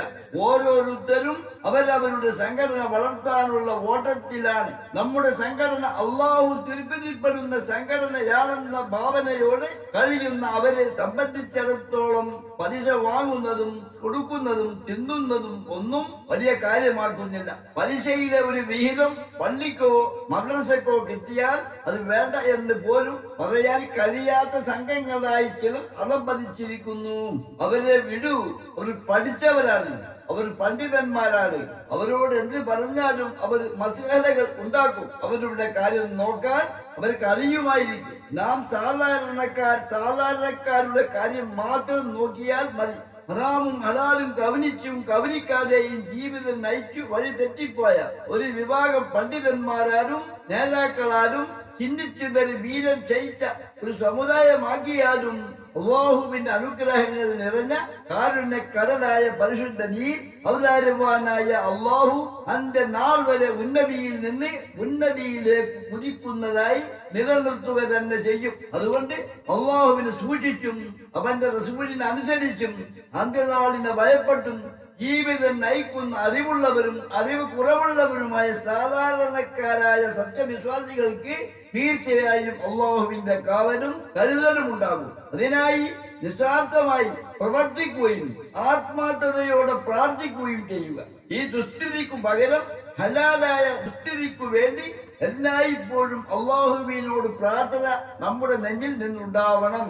നമ്മുടെ പൂർവികരൊന്നും അനുഭവിച്ചിട്ടില്ലാത്ത പുതിയ പരീക്ഷണങ്ങളിലൂടെയും ഫിത്നകളിലൂടെയുമാണ് നാം കടന്നു പോകുന്നത്. എന്നാൽ റസൂൽ സ്വല്ലല്ലാഹു അലൈഹി വസല്ലം നമുക്ക് മുന്നറിയിപ്പ് നൽകിയിട്ടില്ലാത്ത ഒരു കാര്യവുമില്ല. അബൂ ഹുറൈറ റളിയല്ലാഹു അൻഹുവിൽ നിന്ന് ഇമാം അഹ്മദ് റളിയല്ലാഹു അൻഹു തന്റെ മുസ്നദിൽ നിവേദനം ചെയ്തു, ആസന്നമായ തിന്മയാൽ അരുവികൾക്ക് നാശം, ഇരുണ്ട രാത്രിയുടെ പ്രശ്നങ്ങൾ പോലുള്ള ഫിത്നകളാൽ ഒരാൾ രാവിലെ വിശ്വാസിയാവും, രാത്രി അവിശ്വാസിയുമാകും. തുച്ഛമായ വിലക്കു വേണ്ടി ആളുകൾ തങ്ങളുടെ ദീൻ വിൽക്കും. അന്ന് ദീൻ മുറുകെ പിടിക്കുന്ന ഒരാൾ തീക്കനൽ പിടിച്ചവനെ പോലെയായിരിക്കും, അല്ലെങ്കിൽ മുള്ളിൽ ചവിട്ടിയവനെ പോലെ. അറബികൾ എന്നതുകൊണ്ട് ഉദ്ദേശിക്കുന്നത് മുഴുവൻ മുസ്ലിങ്ങളെ കുറിച്ചുമാണ്. ഇരുണ്ട രാത്രിയിൽ ഒന്നും കാണാൻ കഴിയാത്തതുപോലെ ഒന്നിനു പുറകെ മറ്റൊന്നായി വരുന്ന ഫിത്നകളാൽ അന്ന് ഭാവിയെ കുറിച്ച് അത്രമാത്രം അനിശ്ചിതത്വമായിരിക്കും. എത്രത്തോളം എന്നാൽ ഊഞ്ഞാലാടുന്ന ഒരു കുട്ടിയെ പോലെ മനുഷ്യൻ വിശ്വാസത്തിനും അവിശ്വാസത്തിനും ഇടയ്ക്ക് അങ്ങോട്ടും ഇങ്ങോട്ടും ആടിക്കളിച്ചുകൊണ്ടേയിരിക്കും. വിശ്വാസത്തിൽ നിന്ന് അവിശ്വാസവും അവിശ്വാസത്തിൽ നിന്ന് വിശ്വാസവും തിരിച്ചറിയാനാവാത്ത അവസ്ഥ. ഇതിനു കാരണം പ്രധാനമായും അന്ന് ദീൻ ഉച്ച വിലക്ക് വിൽക്കുന്ന പണ്ഡിതന്മാരായിരിക്കും. അന്ന് ഇബ്ലീസിന്റെ കെണിയിൽപ്പെട്ട് ഒരു വിഭാഗം പണ്ഡിതന്മാർ സ്വന്തം കുടുംബത്തിലും സ്വന്തം സമൂഹങ്ങളിലും ഇസ്ലാം അനുവദിക്കാത്തതും ദീൻ ഫസാദാക്കുന്നതുമായ പലവിധ ദുശ്ചെയ്തികൾ അനുഭവത്തിൽ പെട്ടാലും നേരിൽ കണ്ടാലും തിന്മയിൽ നിന്ന് നന്മയുടെ മാർഗത്തിലേക്ക് മാറാൻ അവരോട് കർശനമായി ഉപദേശിക്കുകയില്ല, നന്മയിലേക്ക് ക്ഷണിക്കുകയുമില്ല. അവർ മൗനികളായിരിക്കും. അള്ളാഹു തൃപ്തിപ്പെടാത്ത പലിശയുമായി ബന്ധപ്പെട്ടത് ഭക്ഷിക്കുന്നത് കാരണം അവരുടെ രക്തത്തിൽ ഹറാം കലർന്ന് അവരും പിശാചിന്റെ ദുശ്ചെയ്തികളിലേക്ക് നുഴഞ്ഞു കയറാൻ പരിശ്രമിക്കുന്നു. അങ്ങനെയുള്ള സന്ദർഭങ്ങളിൽ നന്മ കൽപ്പിക്കുന്നവരും തിന്മ തടയുന്നവരും ആരോ അവർ അള്ളാഹുവിന്റെ അനുഗ്രഹത്തിന് അർഹരാവുന്നവരിൽ പെട്ടവരാണ്. വിശ്വാസം അത് കൂടാതെ നിലനിൽക്കുകയില്ല. അതുകൊണ്ടാണ് പ്രവാചകൻ സ്വല്ലല്ലാഹു അലൈഹി വസല്ലം പറഞ്ഞത്, നിങ്ങളിൽ ഒരാൾ ഒരു തിന്മ കണ്ടാൽ അവൻ അത് കൈകൊണ്ട് തടയട്ടെ, അതിനു കഴിഞ്ഞില്ലെങ്കിൽ നാവ് കൊണ്ട് വിലക്കട്ടെ, അതിനും കഴിഞ്ഞില്ലെങ്കിൽ മനസ്സുകൊണ്ട് അതിനെ വെറുക്കുകയെങ്കിലും ചെയ്യട്ടെ. അതാണ് വിശ്വാസത്തിൽ ഏറ്റവും താഴ്ന്നത്. ഇപ്പോൾ കൺമുമ്പിൽ തിന്മ നടമാടുമ്പോൾ അത് കണ്ടില്ലെന്ന് നടിക്കാനാണ് താരതമ്യേന ഭക്തരും പണ്ഡിതന്മാരുമായവർ പോലും ശ്രമിക്കുന്നത്. ഞാൻ എന്തിന് മറ്റുള്ളവരുടെ കാര്യത്തിൽ ഇടപെടണം? ഇടപെട്ടാൽ ജനം എന്നെ കുറിച്ച് എന്താണ് കരുതുക? അവർ എന്റെ കഴിഞ്ഞ കാലം വിലയിരുത്തിയാലോ എന്നൊക്കെയുള്ള ചിന്തയാകും. ഒരാളുടെ കഴിഞ്ഞ കാലം കഷ്ടങ്ങൾ നിറഞ്ഞ കാലമോ അതല്ല നന്മകൾ നിറഞ്ഞ കാലമോ എന്തായാലും എന്ത് തെറ്റുകൾ ചെയ്തു പോയാലും ഒരാൾ ആത്മാർത്ഥമായി പശ്ചാത്താപിക്കുകയും ആ തെറ്റുകളിലേക്ക് മേലിൽ മടങ്ങാതിരിക്കുകയും ചെയ്താൽ ആ മനുഷ്യൻ നന്മയിലേക്ക് തിരിയുന്നു. ആ മനുഷ്യൻ പാപമില്ലാത്തവനെ പോലെ തന്നെയാണ്. തിന്മകൾ തടയാനും നന്മ കൽപ്പിക്കുവാനുമുള്ള യോഗ്യത അതോടെ ആ മനുഷ്യന് തിരിച്ചു കിട്ടുകയായി. ഒരു സത്യവിശ്വാസിയെ സംബന്ധിച്ചിടത്തോളം പാപം താൽക്കാലികമായ ഒരു കറയാണ്. തൗബ അതിനെ മായ്ച്ചു കളയുന്നു. എന്നാൽ തുടർച്ചയായി പാപം ചെയ്യും തോറും പിന്നീട് അത് മായ്ച്ചു കളയാൻ പ്രയാസമാകും വിധം ആ കറയെ അത് കൂടുതൽ ഇരുണ്ടതാക്കുകയും ചെയ്യുന്നു. അവർക്ക് തൗബ ചെയ്യാൻ മനസ്സ് വരില്ല. ഹൃദയം പാപം കൊണ്ട് മുദ്ര വെക്കപ്പെട്ടവരാണവർ. ആര് ആത്മാർത്ഥതയോട് അള്ളാഹുവിലേക്ക് ഖേദിച്ച് മടങ്ങി തൗബ ചെയ്താലും അവർക്ക് മാപ്പ് കൊടുക്കുന്നവനാണ് അള്ളാഹു. അള്ളാഹുവിനെ സൂചിച്ചും അവന്റെ റസൂലിനെ അനുസരിച്ചും അന്ത്യനാളിനെ ഭയപ്പെട്ടും ജീവിക്കാൻ ആഗ്രഹിക്കുന്ന ഓരോ വിശ്വാസിയുടെയും ഹൃദയത്തിൽ അള്ളാഹു ഈമാനിന്റെ പ്രകാശം ഇട്ടുകൊടുക്കുന്നതാണ്. അവൻ സൂക്ഷ്മതയോടെ നന്മയിൽ മുന്നേറുമ്പോൾ പല വിധേനയുള്ള കടുത്ത പ്രതിസന്ധികൾ നേരിടേണ്ടി വരും. അതാണ് തീക്കനൽ പിടിച്ചവൻ എന്നതുകൊണ്ട് ഉദ്ദേശിക്കുന്നത്. അവർ സമൂഹത്തിലെ നല്ലവരായ അപൂർവം പണ്ഡിതന്മാരും സാധാരണക്കാരായ അപൂർവം വിശ്വാസികളുമായിരിക്കും. അവർക്ക് നിൽക്കപ്പൊരുതി ഉണ്ടാവില്ല. കാരണം അവർ അതീവ സൂക്ഷ്മതയോടെ ജീവിതം നയിക്കുന്നത് കൊണ്ട് മുള്ളിൽ ചവിട്ടി നിൽക്കുന്നവരെ പോലെ അവർ അസ്വസ്ഥരും എല്ലാ നിലയിലും സമാധാനമില്ലായ്മയിലുമായിരിക്കും. അവർക്ക് നാല് ഭാഗത്തു നിന്നും അഥവാ അകത്തു നിന്നും പുറത്തു നിന്നും പറയും, ഈ കാലം വരെ അവൻ അഥവാ അവൾ ഇങ്ങനെയല്ലല്ലോ. നിസ്കാര കാര്യങ്ങളെല്ലാം ഇപ്പോൾ കൃത്യമായി പോകുന്നു, കൊടുക്കൽ വാങ്ങൽ എല്ലാം കൃത്യമായി പോകുന്നു. അവൻ അഥവാ അവൾ ഹറാമിലേക്ക് നോക്കുന്നു പോലുമില്ല. അവർക്ക് എന്തു പറ്റി? അവർക്ക് അള്ളാഹു ഹൃദയത്തിൽ ഈമാനിന്റെ പ്രകാശം വർദ്ധിപ്പിച്ചു കൊടുക്കും. ഇവർക്ക് എന്തു പറ്റി എന്ന് എല്ലാവരും ഒരുപോലെ അവരെ വേട്ടയാടപ്പെടും. എന്നാലും ഈ പറയുന്ന പ്രതിസന്ധികളൊന്നും അള്ളാഹുവിന്റെ തിരുപ്പതി കരസ്ഥമാക്കണമെന്ന യഥാർത്ഥ ബോധമുള്ള വിശ്വാസികളെ പിന്തിരിപ്പിക്കാൻ കഴിയില്ല. മഅജൂജുകളെയും മസീഹ് ദജ്ജാലിനെയും അതിനു മുമ്പുള്ള 100 കണക്കിന് പ്രതിസന്ധികളെയും പ്രതിബന്ധങ്ങളെയും നേരിടേണ്ട ഒരു സമൂഹത്തിന്റെ മുന്നോട്ടുള്ള വളർച്ചയെയും കുതിപ്പിനെയും ഇഹലോക ജീവിതത്തിന്റെ യാതൊന്നും അവരെ പിടിച്ചു നിർത്തുകയില്ല. അവർ എല്ലാം മറികടന്ന് മുന്നോട്ട് പോകും. കാരണം അവർക്ക് 2 ദിവ്യായുധങ്ങളുണ്ട്. അവർക്ക് അള്ളാഹുവിൽ ഉറച്ച വിശ്വാസം നൽകുന്ന തികഞ്ഞ പ്രതീക്ഷയും, അവർക്ക് തെറ്റുപറ്റിയാൽ അധീനരാവാതെ അള്ളാഹുവിലേക്ക് ഖേദിച്ചു മടങ്ങുകയും അവരോട് മാപ്പിന് അപേക്ഷിക്കുകയും അവൻ ഔദാര്യമായി കാത്തു സൂക്ഷിക്കുന്ന ഈമാനും മുന്നോട്ടുള്ള അവരുടെ പ്രവേഗം നിലനിർത്തുന്ന തൗബയും. അതേ, ഈമാനും തൗബയും ഇത് രണ്ടും ചേർന്നാൽ അത് കേടുപാടുകൾ വന്നാൽ സ്വയം റിപ്പയർ ചെയ്യുന്ന ഒരു യന്ത്രത്തെ പോലെയാണ് പ്രവർത്തിക്കുക. അള്ളാഹുവിനുള്ള അപാരമായ വിശ്വാസവും അത് നൽകുന്ന അറ്റമില്ലാത്ത പ്രത്യാശയും വിശ്വാസിയുടെ ഹൃദയത്തിൽ സൃഷ്ടിക്കുന്ന പ്രഭാവം അത്ഭുതാവഹമാണ്. അവരുടെ മുമ്പിൽ ഈ ലോകം തലകുനിക്കും. കാരണം അവരുടെ കണ്ണിൽ ഈ ലോകം വഞ്ചനാപരമായ ഒരു ചരക്കാണ്. അള്ളാഹുവിലും അന്ത്യദിനത്തിലും വിശ്വാസമില്ലാത്തവർ ഈ ലോകത്തെ ഇപ്രസുഖങ്ങളിലും സന്തോഷങ്ങളിലും മതിമറക്കുമ്പോൾ അള്ളാഹുവിലും അന്ത്യദിനത്തിലും വിശ്വസിക്കുന്നവർ ബർസഖി ജീവിതാവസ്ഥയെയും അന്ത്യനാളിൽ അവസ്ഥയെയും ഓർത്ത് ജാഗ്രതയുള്ളവരാവുകയാണ് ചെയ്യുക. ഈ ലോകത്തെ പ്രലോഭനങ്ങളാകുന്ന സ്വർണ്ണക്കെണിയിൽ അവർ കുടുങ്ങില്ല. പ്രലോഭനങ്ങൾക്ക് മുമ്പിൽ പകച്ചു നിൽക്കുകയുമില്ല. രണ്ടും മറികടന്ന് അവർ മുന്നോട്ട് പോകും. അള്ളാഹു അതിനു വേണ്ട ആത്മീയ ശക്തിയും നിശ്ചയദാർഢ്യവും അവന് നൽകും. അവൻ പണ്ഡിതനായിരിക്കാം, അല്ലായിരിക്കാം. അറിവ് മാത്രം ഒരാളെ വിശ്വാസത്തിലേക്ക് നയിക്കുക അപൂർവമാണ്. എന്നാൽ വിശ്വാസത്തിന് പ്രമാദമുക്തമായ അറിവിലേക്ക് നയിക്കാനുള്ള പ്രത്യേക കഴിവുണ്ട്. ഈ കഴിവ് നൽകപ്പെട്ടവരാണ് പ്രതിസന്ധികളിൽ തളരാതെ മുന്നോട്ട് പോവുക. ധാരാളം ഹദീസുകളിൽ അല്ലാഹുവിന്റെ റസൂൽ സ്വല്ലല്ലാഹു അലൈഹി വസല്ലം അവരെ കുറിച്ചു വിവരിച്ചു തന്നിട്ടുണ്ട്. വിശുദ്ധ ഖുർആൻ തന്നെ പറയുന്നു, നിങ്ങളിൽ സത്യവിശ്വാസം കൈക്കൊള്ളുകയും സൽക്കർമ്മങ്ങൾ അനുഷ്ഠിക്കുകയും ചെയ്തവരോട് അള്ളാഹു ഇതാ വാഗ്ദാനം ചെയ്തിരിക്കുന്നു.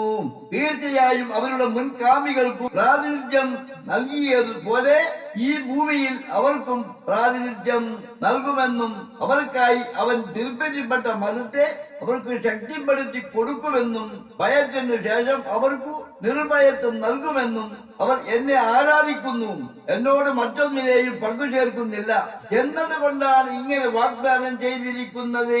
എന്നാൽ ഈ അനുഗ്രഹം ലഭിച്ചതിനു ശേഷം ആരെങ്കിലും നന്ദികേടു കാണിച്ചാൽ അവർ തന്നെയാണ് ധിക്കാരികൾ. സൂറത്തുൻ നൂർ 55. സത്യവിശ്വാസം സ്വീകരിക്കുകയും സൽക്കർമ്മങ്ങൾ അനുഷ്ഠിക്കുകയും ചെയ്തുകൊണ്ട് അള്ളാഹുവിനെയും റസൂലിനെയും അനുസരിച്ചു ജീവിക്കുന്നവർക്ക് പരലോകത്ത് അർഹമായ പ്രതിഫലം ലഭിക്കും. അതോടൊപ്പം ഇഹലോകത്തും ഭൂമിയിൽ അവർക്ക് പല കാര്യങ്ങളിലും പ്രാതിനിധ്യം നൽകും. അവരുടെ മുൻഗാമികൾക്ക് അവൻ പ്രാതിനിധ്യം നൽകിയതുപോലെ അവരുടെ ഭയവും ആശങ്കയും മാറ്റി നിർഭയവും സുരക്ഷിതത്വവും നൽകുകയും ചെയ്യും. അള്ളാഹുവിനെ മാത്രം ആരാധിക്കുകയും അള്ളാഹുവിനോട് മറ്റാരെയും പങ്കു ചേർക്കാതിരിക്കുകയും ചെയ്തത് കൊണ്ടാണ് ഈ സൗഭാഗ്യം ലഭിക്കുന്നത്. അവർ മനുഷ്യരാശിയുടെ നേതാക്കളും ഗുരുനാഥന്മാരും സന്മാർഗദർശികളുമാകും. അവരിലൂടെ അവൻ ലോകത്തെ പരിഷ്കരിക്കും, ജനം അവരെ അംഗീകരിക്കും. അങ്ങനെ അവർക്കെല്ലാം തങ്ങളുടെ ഭയത്തിനു ശേഷം സുരക്ഷിതമായ നിർഭയത്വം പകരം നൽകും. 1400 കൊല്ലത്തെ നമ്മുടെ ചരിത്രം ഇതിനു സാക്ഷിയാണ്.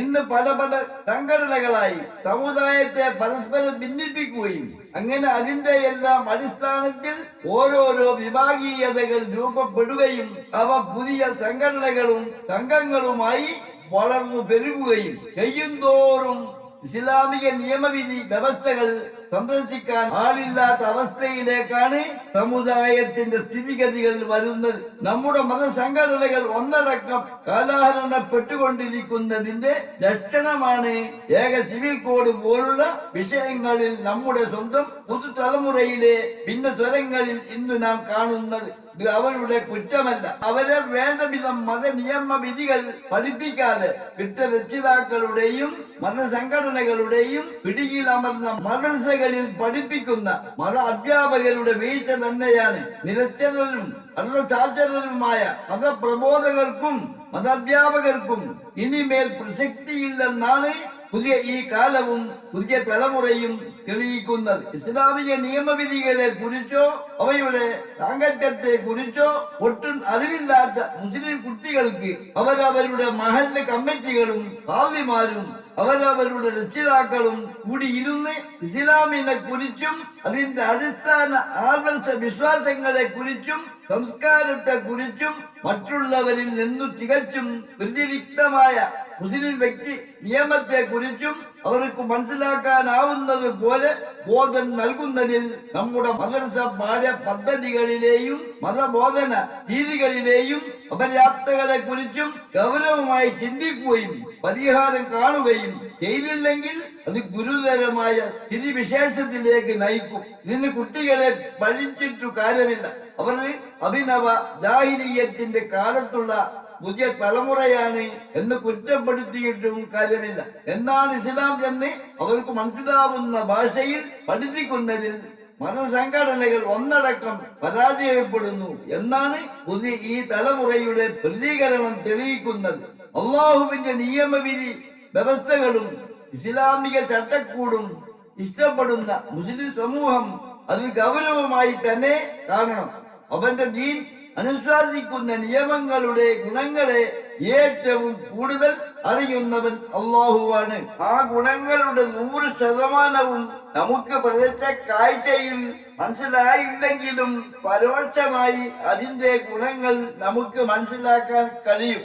പുരുഷകരങ്ങളിൽ നാഥൻ ഏൽപ്പിച്ചു കൊടുത്ത സ്ത്രീ സമൂഹത്തിന്റെ കൃത്യമായ പരിപാലനം അനുശാസിച്ച മതസംവിധാനത്തെ നിഷ്കർഷയോടെ കാണാത്ത പുരുഷ സമൂഹത്തിലെ ചിലർ ദീനിന്റെ നിയമവിധി വ്യവസ്ഥകൾ മാനിച്ചും മാനിക്കാതെയും സ്ത്രീകൾ ജോലിക്ക് പോകേണ്ടി വരുന്ന സാഹചര്യങ്ങൾക്ക് നിർബന്ധിതരാകുന്നു. മുസ്ലിം സ്ത്രീകളെ പുറം ജോലികൾക്ക് വിടേണ്ടതുണ്ടോ എന്നത് എക്കാലവും ഒരു വിവാദ വിഷയമായിരുന്നു. പുറം ജോലികൾ അവരുടെ പ്രകൃതിക്ക് യോജിച്ചതല്ല എന്ന കാര്യത്തിൽ തർക്കമില്ല. ഇപ്പോൾ ധാരാളം സ്ത്രീകൾ പുറത്ത് ജോലിക്ക് പോകുന്നുമുണ്ട്. എന്നിട്ടും അവരുടെ വീടുകളിലോ സമുദായങ്ങളിലോ അതിന്റെ പുരോഗതിയൊന്നും കാണുന്നുമില്ല. എന്നാൽ ചിലരിൽ ചില്ലറ പുരോഗതിയെല്ലാം കാണുന്നുമുണ്ട്. അതിലേറെയും പലിശയുമായി ബന്ധപ്പെട്ടതാണ് കാണുന്നത്. അതിൽ അള്ളാഹു തിരുപ്പതിപ്പെട്ട ബർക്കത്തില്ലായ്മയാണ് അനുഭവം. സ്ത്രീകൾ കുടുംബത്തിൽ ഇല്ലാത്തതിന്റെ പോഷകക്കുറവ് ആ കുടുംബത്തിലും അവരുടെ കുഞ്ഞുമക്കളിലും കണ്ടുവരുന്നു. സ്ത്രീകൾ വീട്ടിൽ ഇല്ലാത്തതിന്റെ പ്രയാസം എല്ലാ കുടുംബങ്ങളിലും അനുഭവപ്പെടുന്നുണ്ട്. ഇതിന് ഉത്തരവാദികൾ പുരുഷന്മാർ തന്നെയാണ്. ഒപ്പം മതനിയമങ്ങളുടെ ഗൗരവ രൂപം മനസ്സിലാക്കി കൊടുക്കാൻ ധാരാളം മതസംഘടനകളുണ്ട്. അവർക്കൊന്നും അതിന് സമയവുമില്ല, താല്പര്യവുമില്ല. സ്ത്രീകളുടെ അധ്വാനത്തിൽ നിന്നുള്ള വരുമാനത്താൽ ജീവിക്കുന്ന വാപ്പമാരുണ്ട്, സഹോദരന്മാരുണ്ട്, ഭർത്താക്കന്മാരുമുണ്ട്. ഇതെല്ലാം പുരുഷന്മാരുടെ ഉത്തരവാദിത്വ ബോധമില്ലായ്മയാണ് സൂചിപ്പിക്കുന്നത്. അവരുടെ ആണത്വം നഷ്ടപ്പെടുന്നു എന്നതാണ് ഇതിലെ മറ്റൊരു പരാജയം. ഇത് പൊതുസമൂഹത്തെ അഭിമുഖീകരിക്കാനും വെല്ലുവിളികളെ നേരിടാനും കഴിയാതെ ആൺവർഗത്തെ വീരുത്വത്തിലേക്കും അപകർഷതാ ബോധത്തിലേക്കും നയിക്കും. പെണ്ണിന്റെ ചെലവിൽ ജീവിക്കുന്ന ആണുങ്ങൾക്ക് എങ്ങനെയാണ് അന്തസ്സുണ്ടാവുക?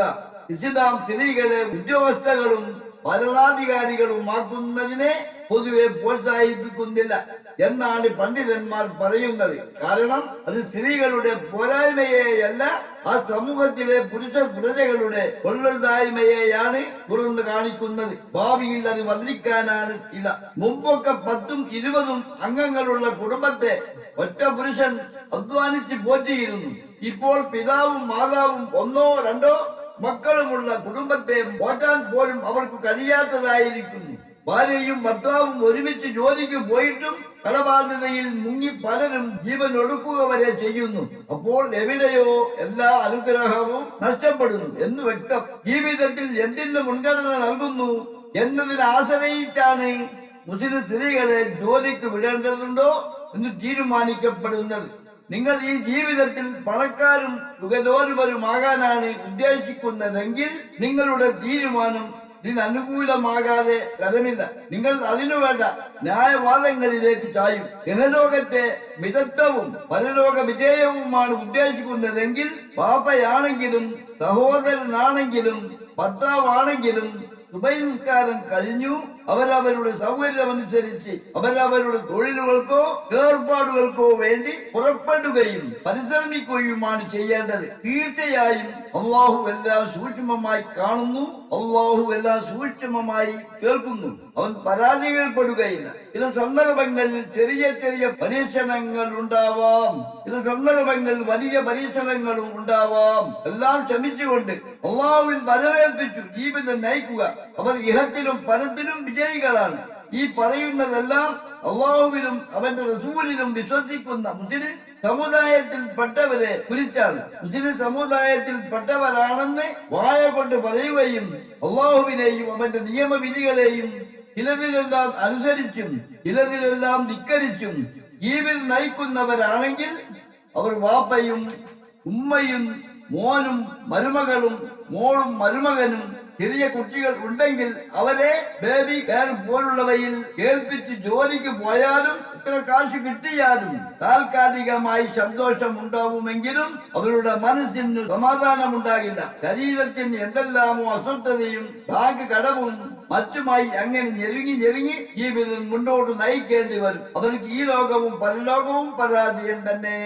അപ്പോൾ അള്ളാഹു നിങ്ങളുടെ കണ്ണുകൾക്കിടയിൽ ദാരിദ്ര്യത്തിന്റെ ഉരി വരച്ചു തരും. കാരണം അള്ളാഹുവിൽ ബലമേൽപ്പിക്കാതെ നിങ്ങൾ നിങ്ങളുടെ കാര്യം സ്വയം ഏറ്റെടുത്തിരിക്കയാൽ അള്ളാഹു നിങ്ങളുടെ ഉത്തരവാദിത്തത്തെ പരീക്ഷിക്കപ്പെട്ടേക്കാം. അവൻ നിശ്ചയിച്ച കുറച്ചു സമയം നിങ്ങളുടെ ഇഷ്ടാനുസരണം ജീവിക്കാൻ അനുവദിച്ചെന്നും വരും. നിങ്ങൾ അള്ളാഹുവിനെ അറിഞ്ഞു സൂക്ഷിക്കുക.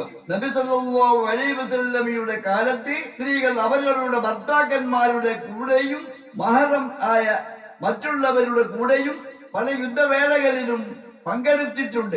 പല സന്ദർഭങ്ങളിലും സാഹചര്യങ്ങൾ അനുസരിച്ച് പല വിധേനയും യുദ്ധവേളയിൽ സ്ത്രീകൾ ഇടപെടേണ്ടി വന്നിട്ടുമുണ്ട്. എന്നല്ലാതെ സ്ത്രീകളെ സംഘങ്ങളായി ഓരോ ആവശ്യങ്ങൾക്കും പറഞ്ഞയച്ചതായ ചരിത്രം കേട്ടിട്ടില്ല എന്നാണ് കുടുംബനാഥന്മാരും സംഘടന നേതാക്കളും ആദ്യമായി മനസ്സിലാക്കേണ്ടത്. നബി സല്ലല്ലാഹു അലൈഹി വസല്ലമയ്ക്ക് ശേഷം പല നൂറ്റാണ്ടുകൾ കഴിഞ്ഞു.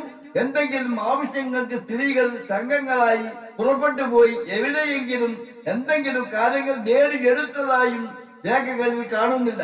എന്നാൽ ചില സന്ദർഭങ്ങളിൽ അടിയന്തര സാഹചര്യം വന്നാൽ എന്തു ചെയ്യണമെന്ന ചോദ്യവും പ്രസക്തമാണ്. ആരും അതിൽ ഇനിയൊരു ജിഹാദ് ചെയ്യുകയോ ഇസ്തിൻബാത്ത് നടത്തുകയോ ചെയ്യേണ്ടതില്ല.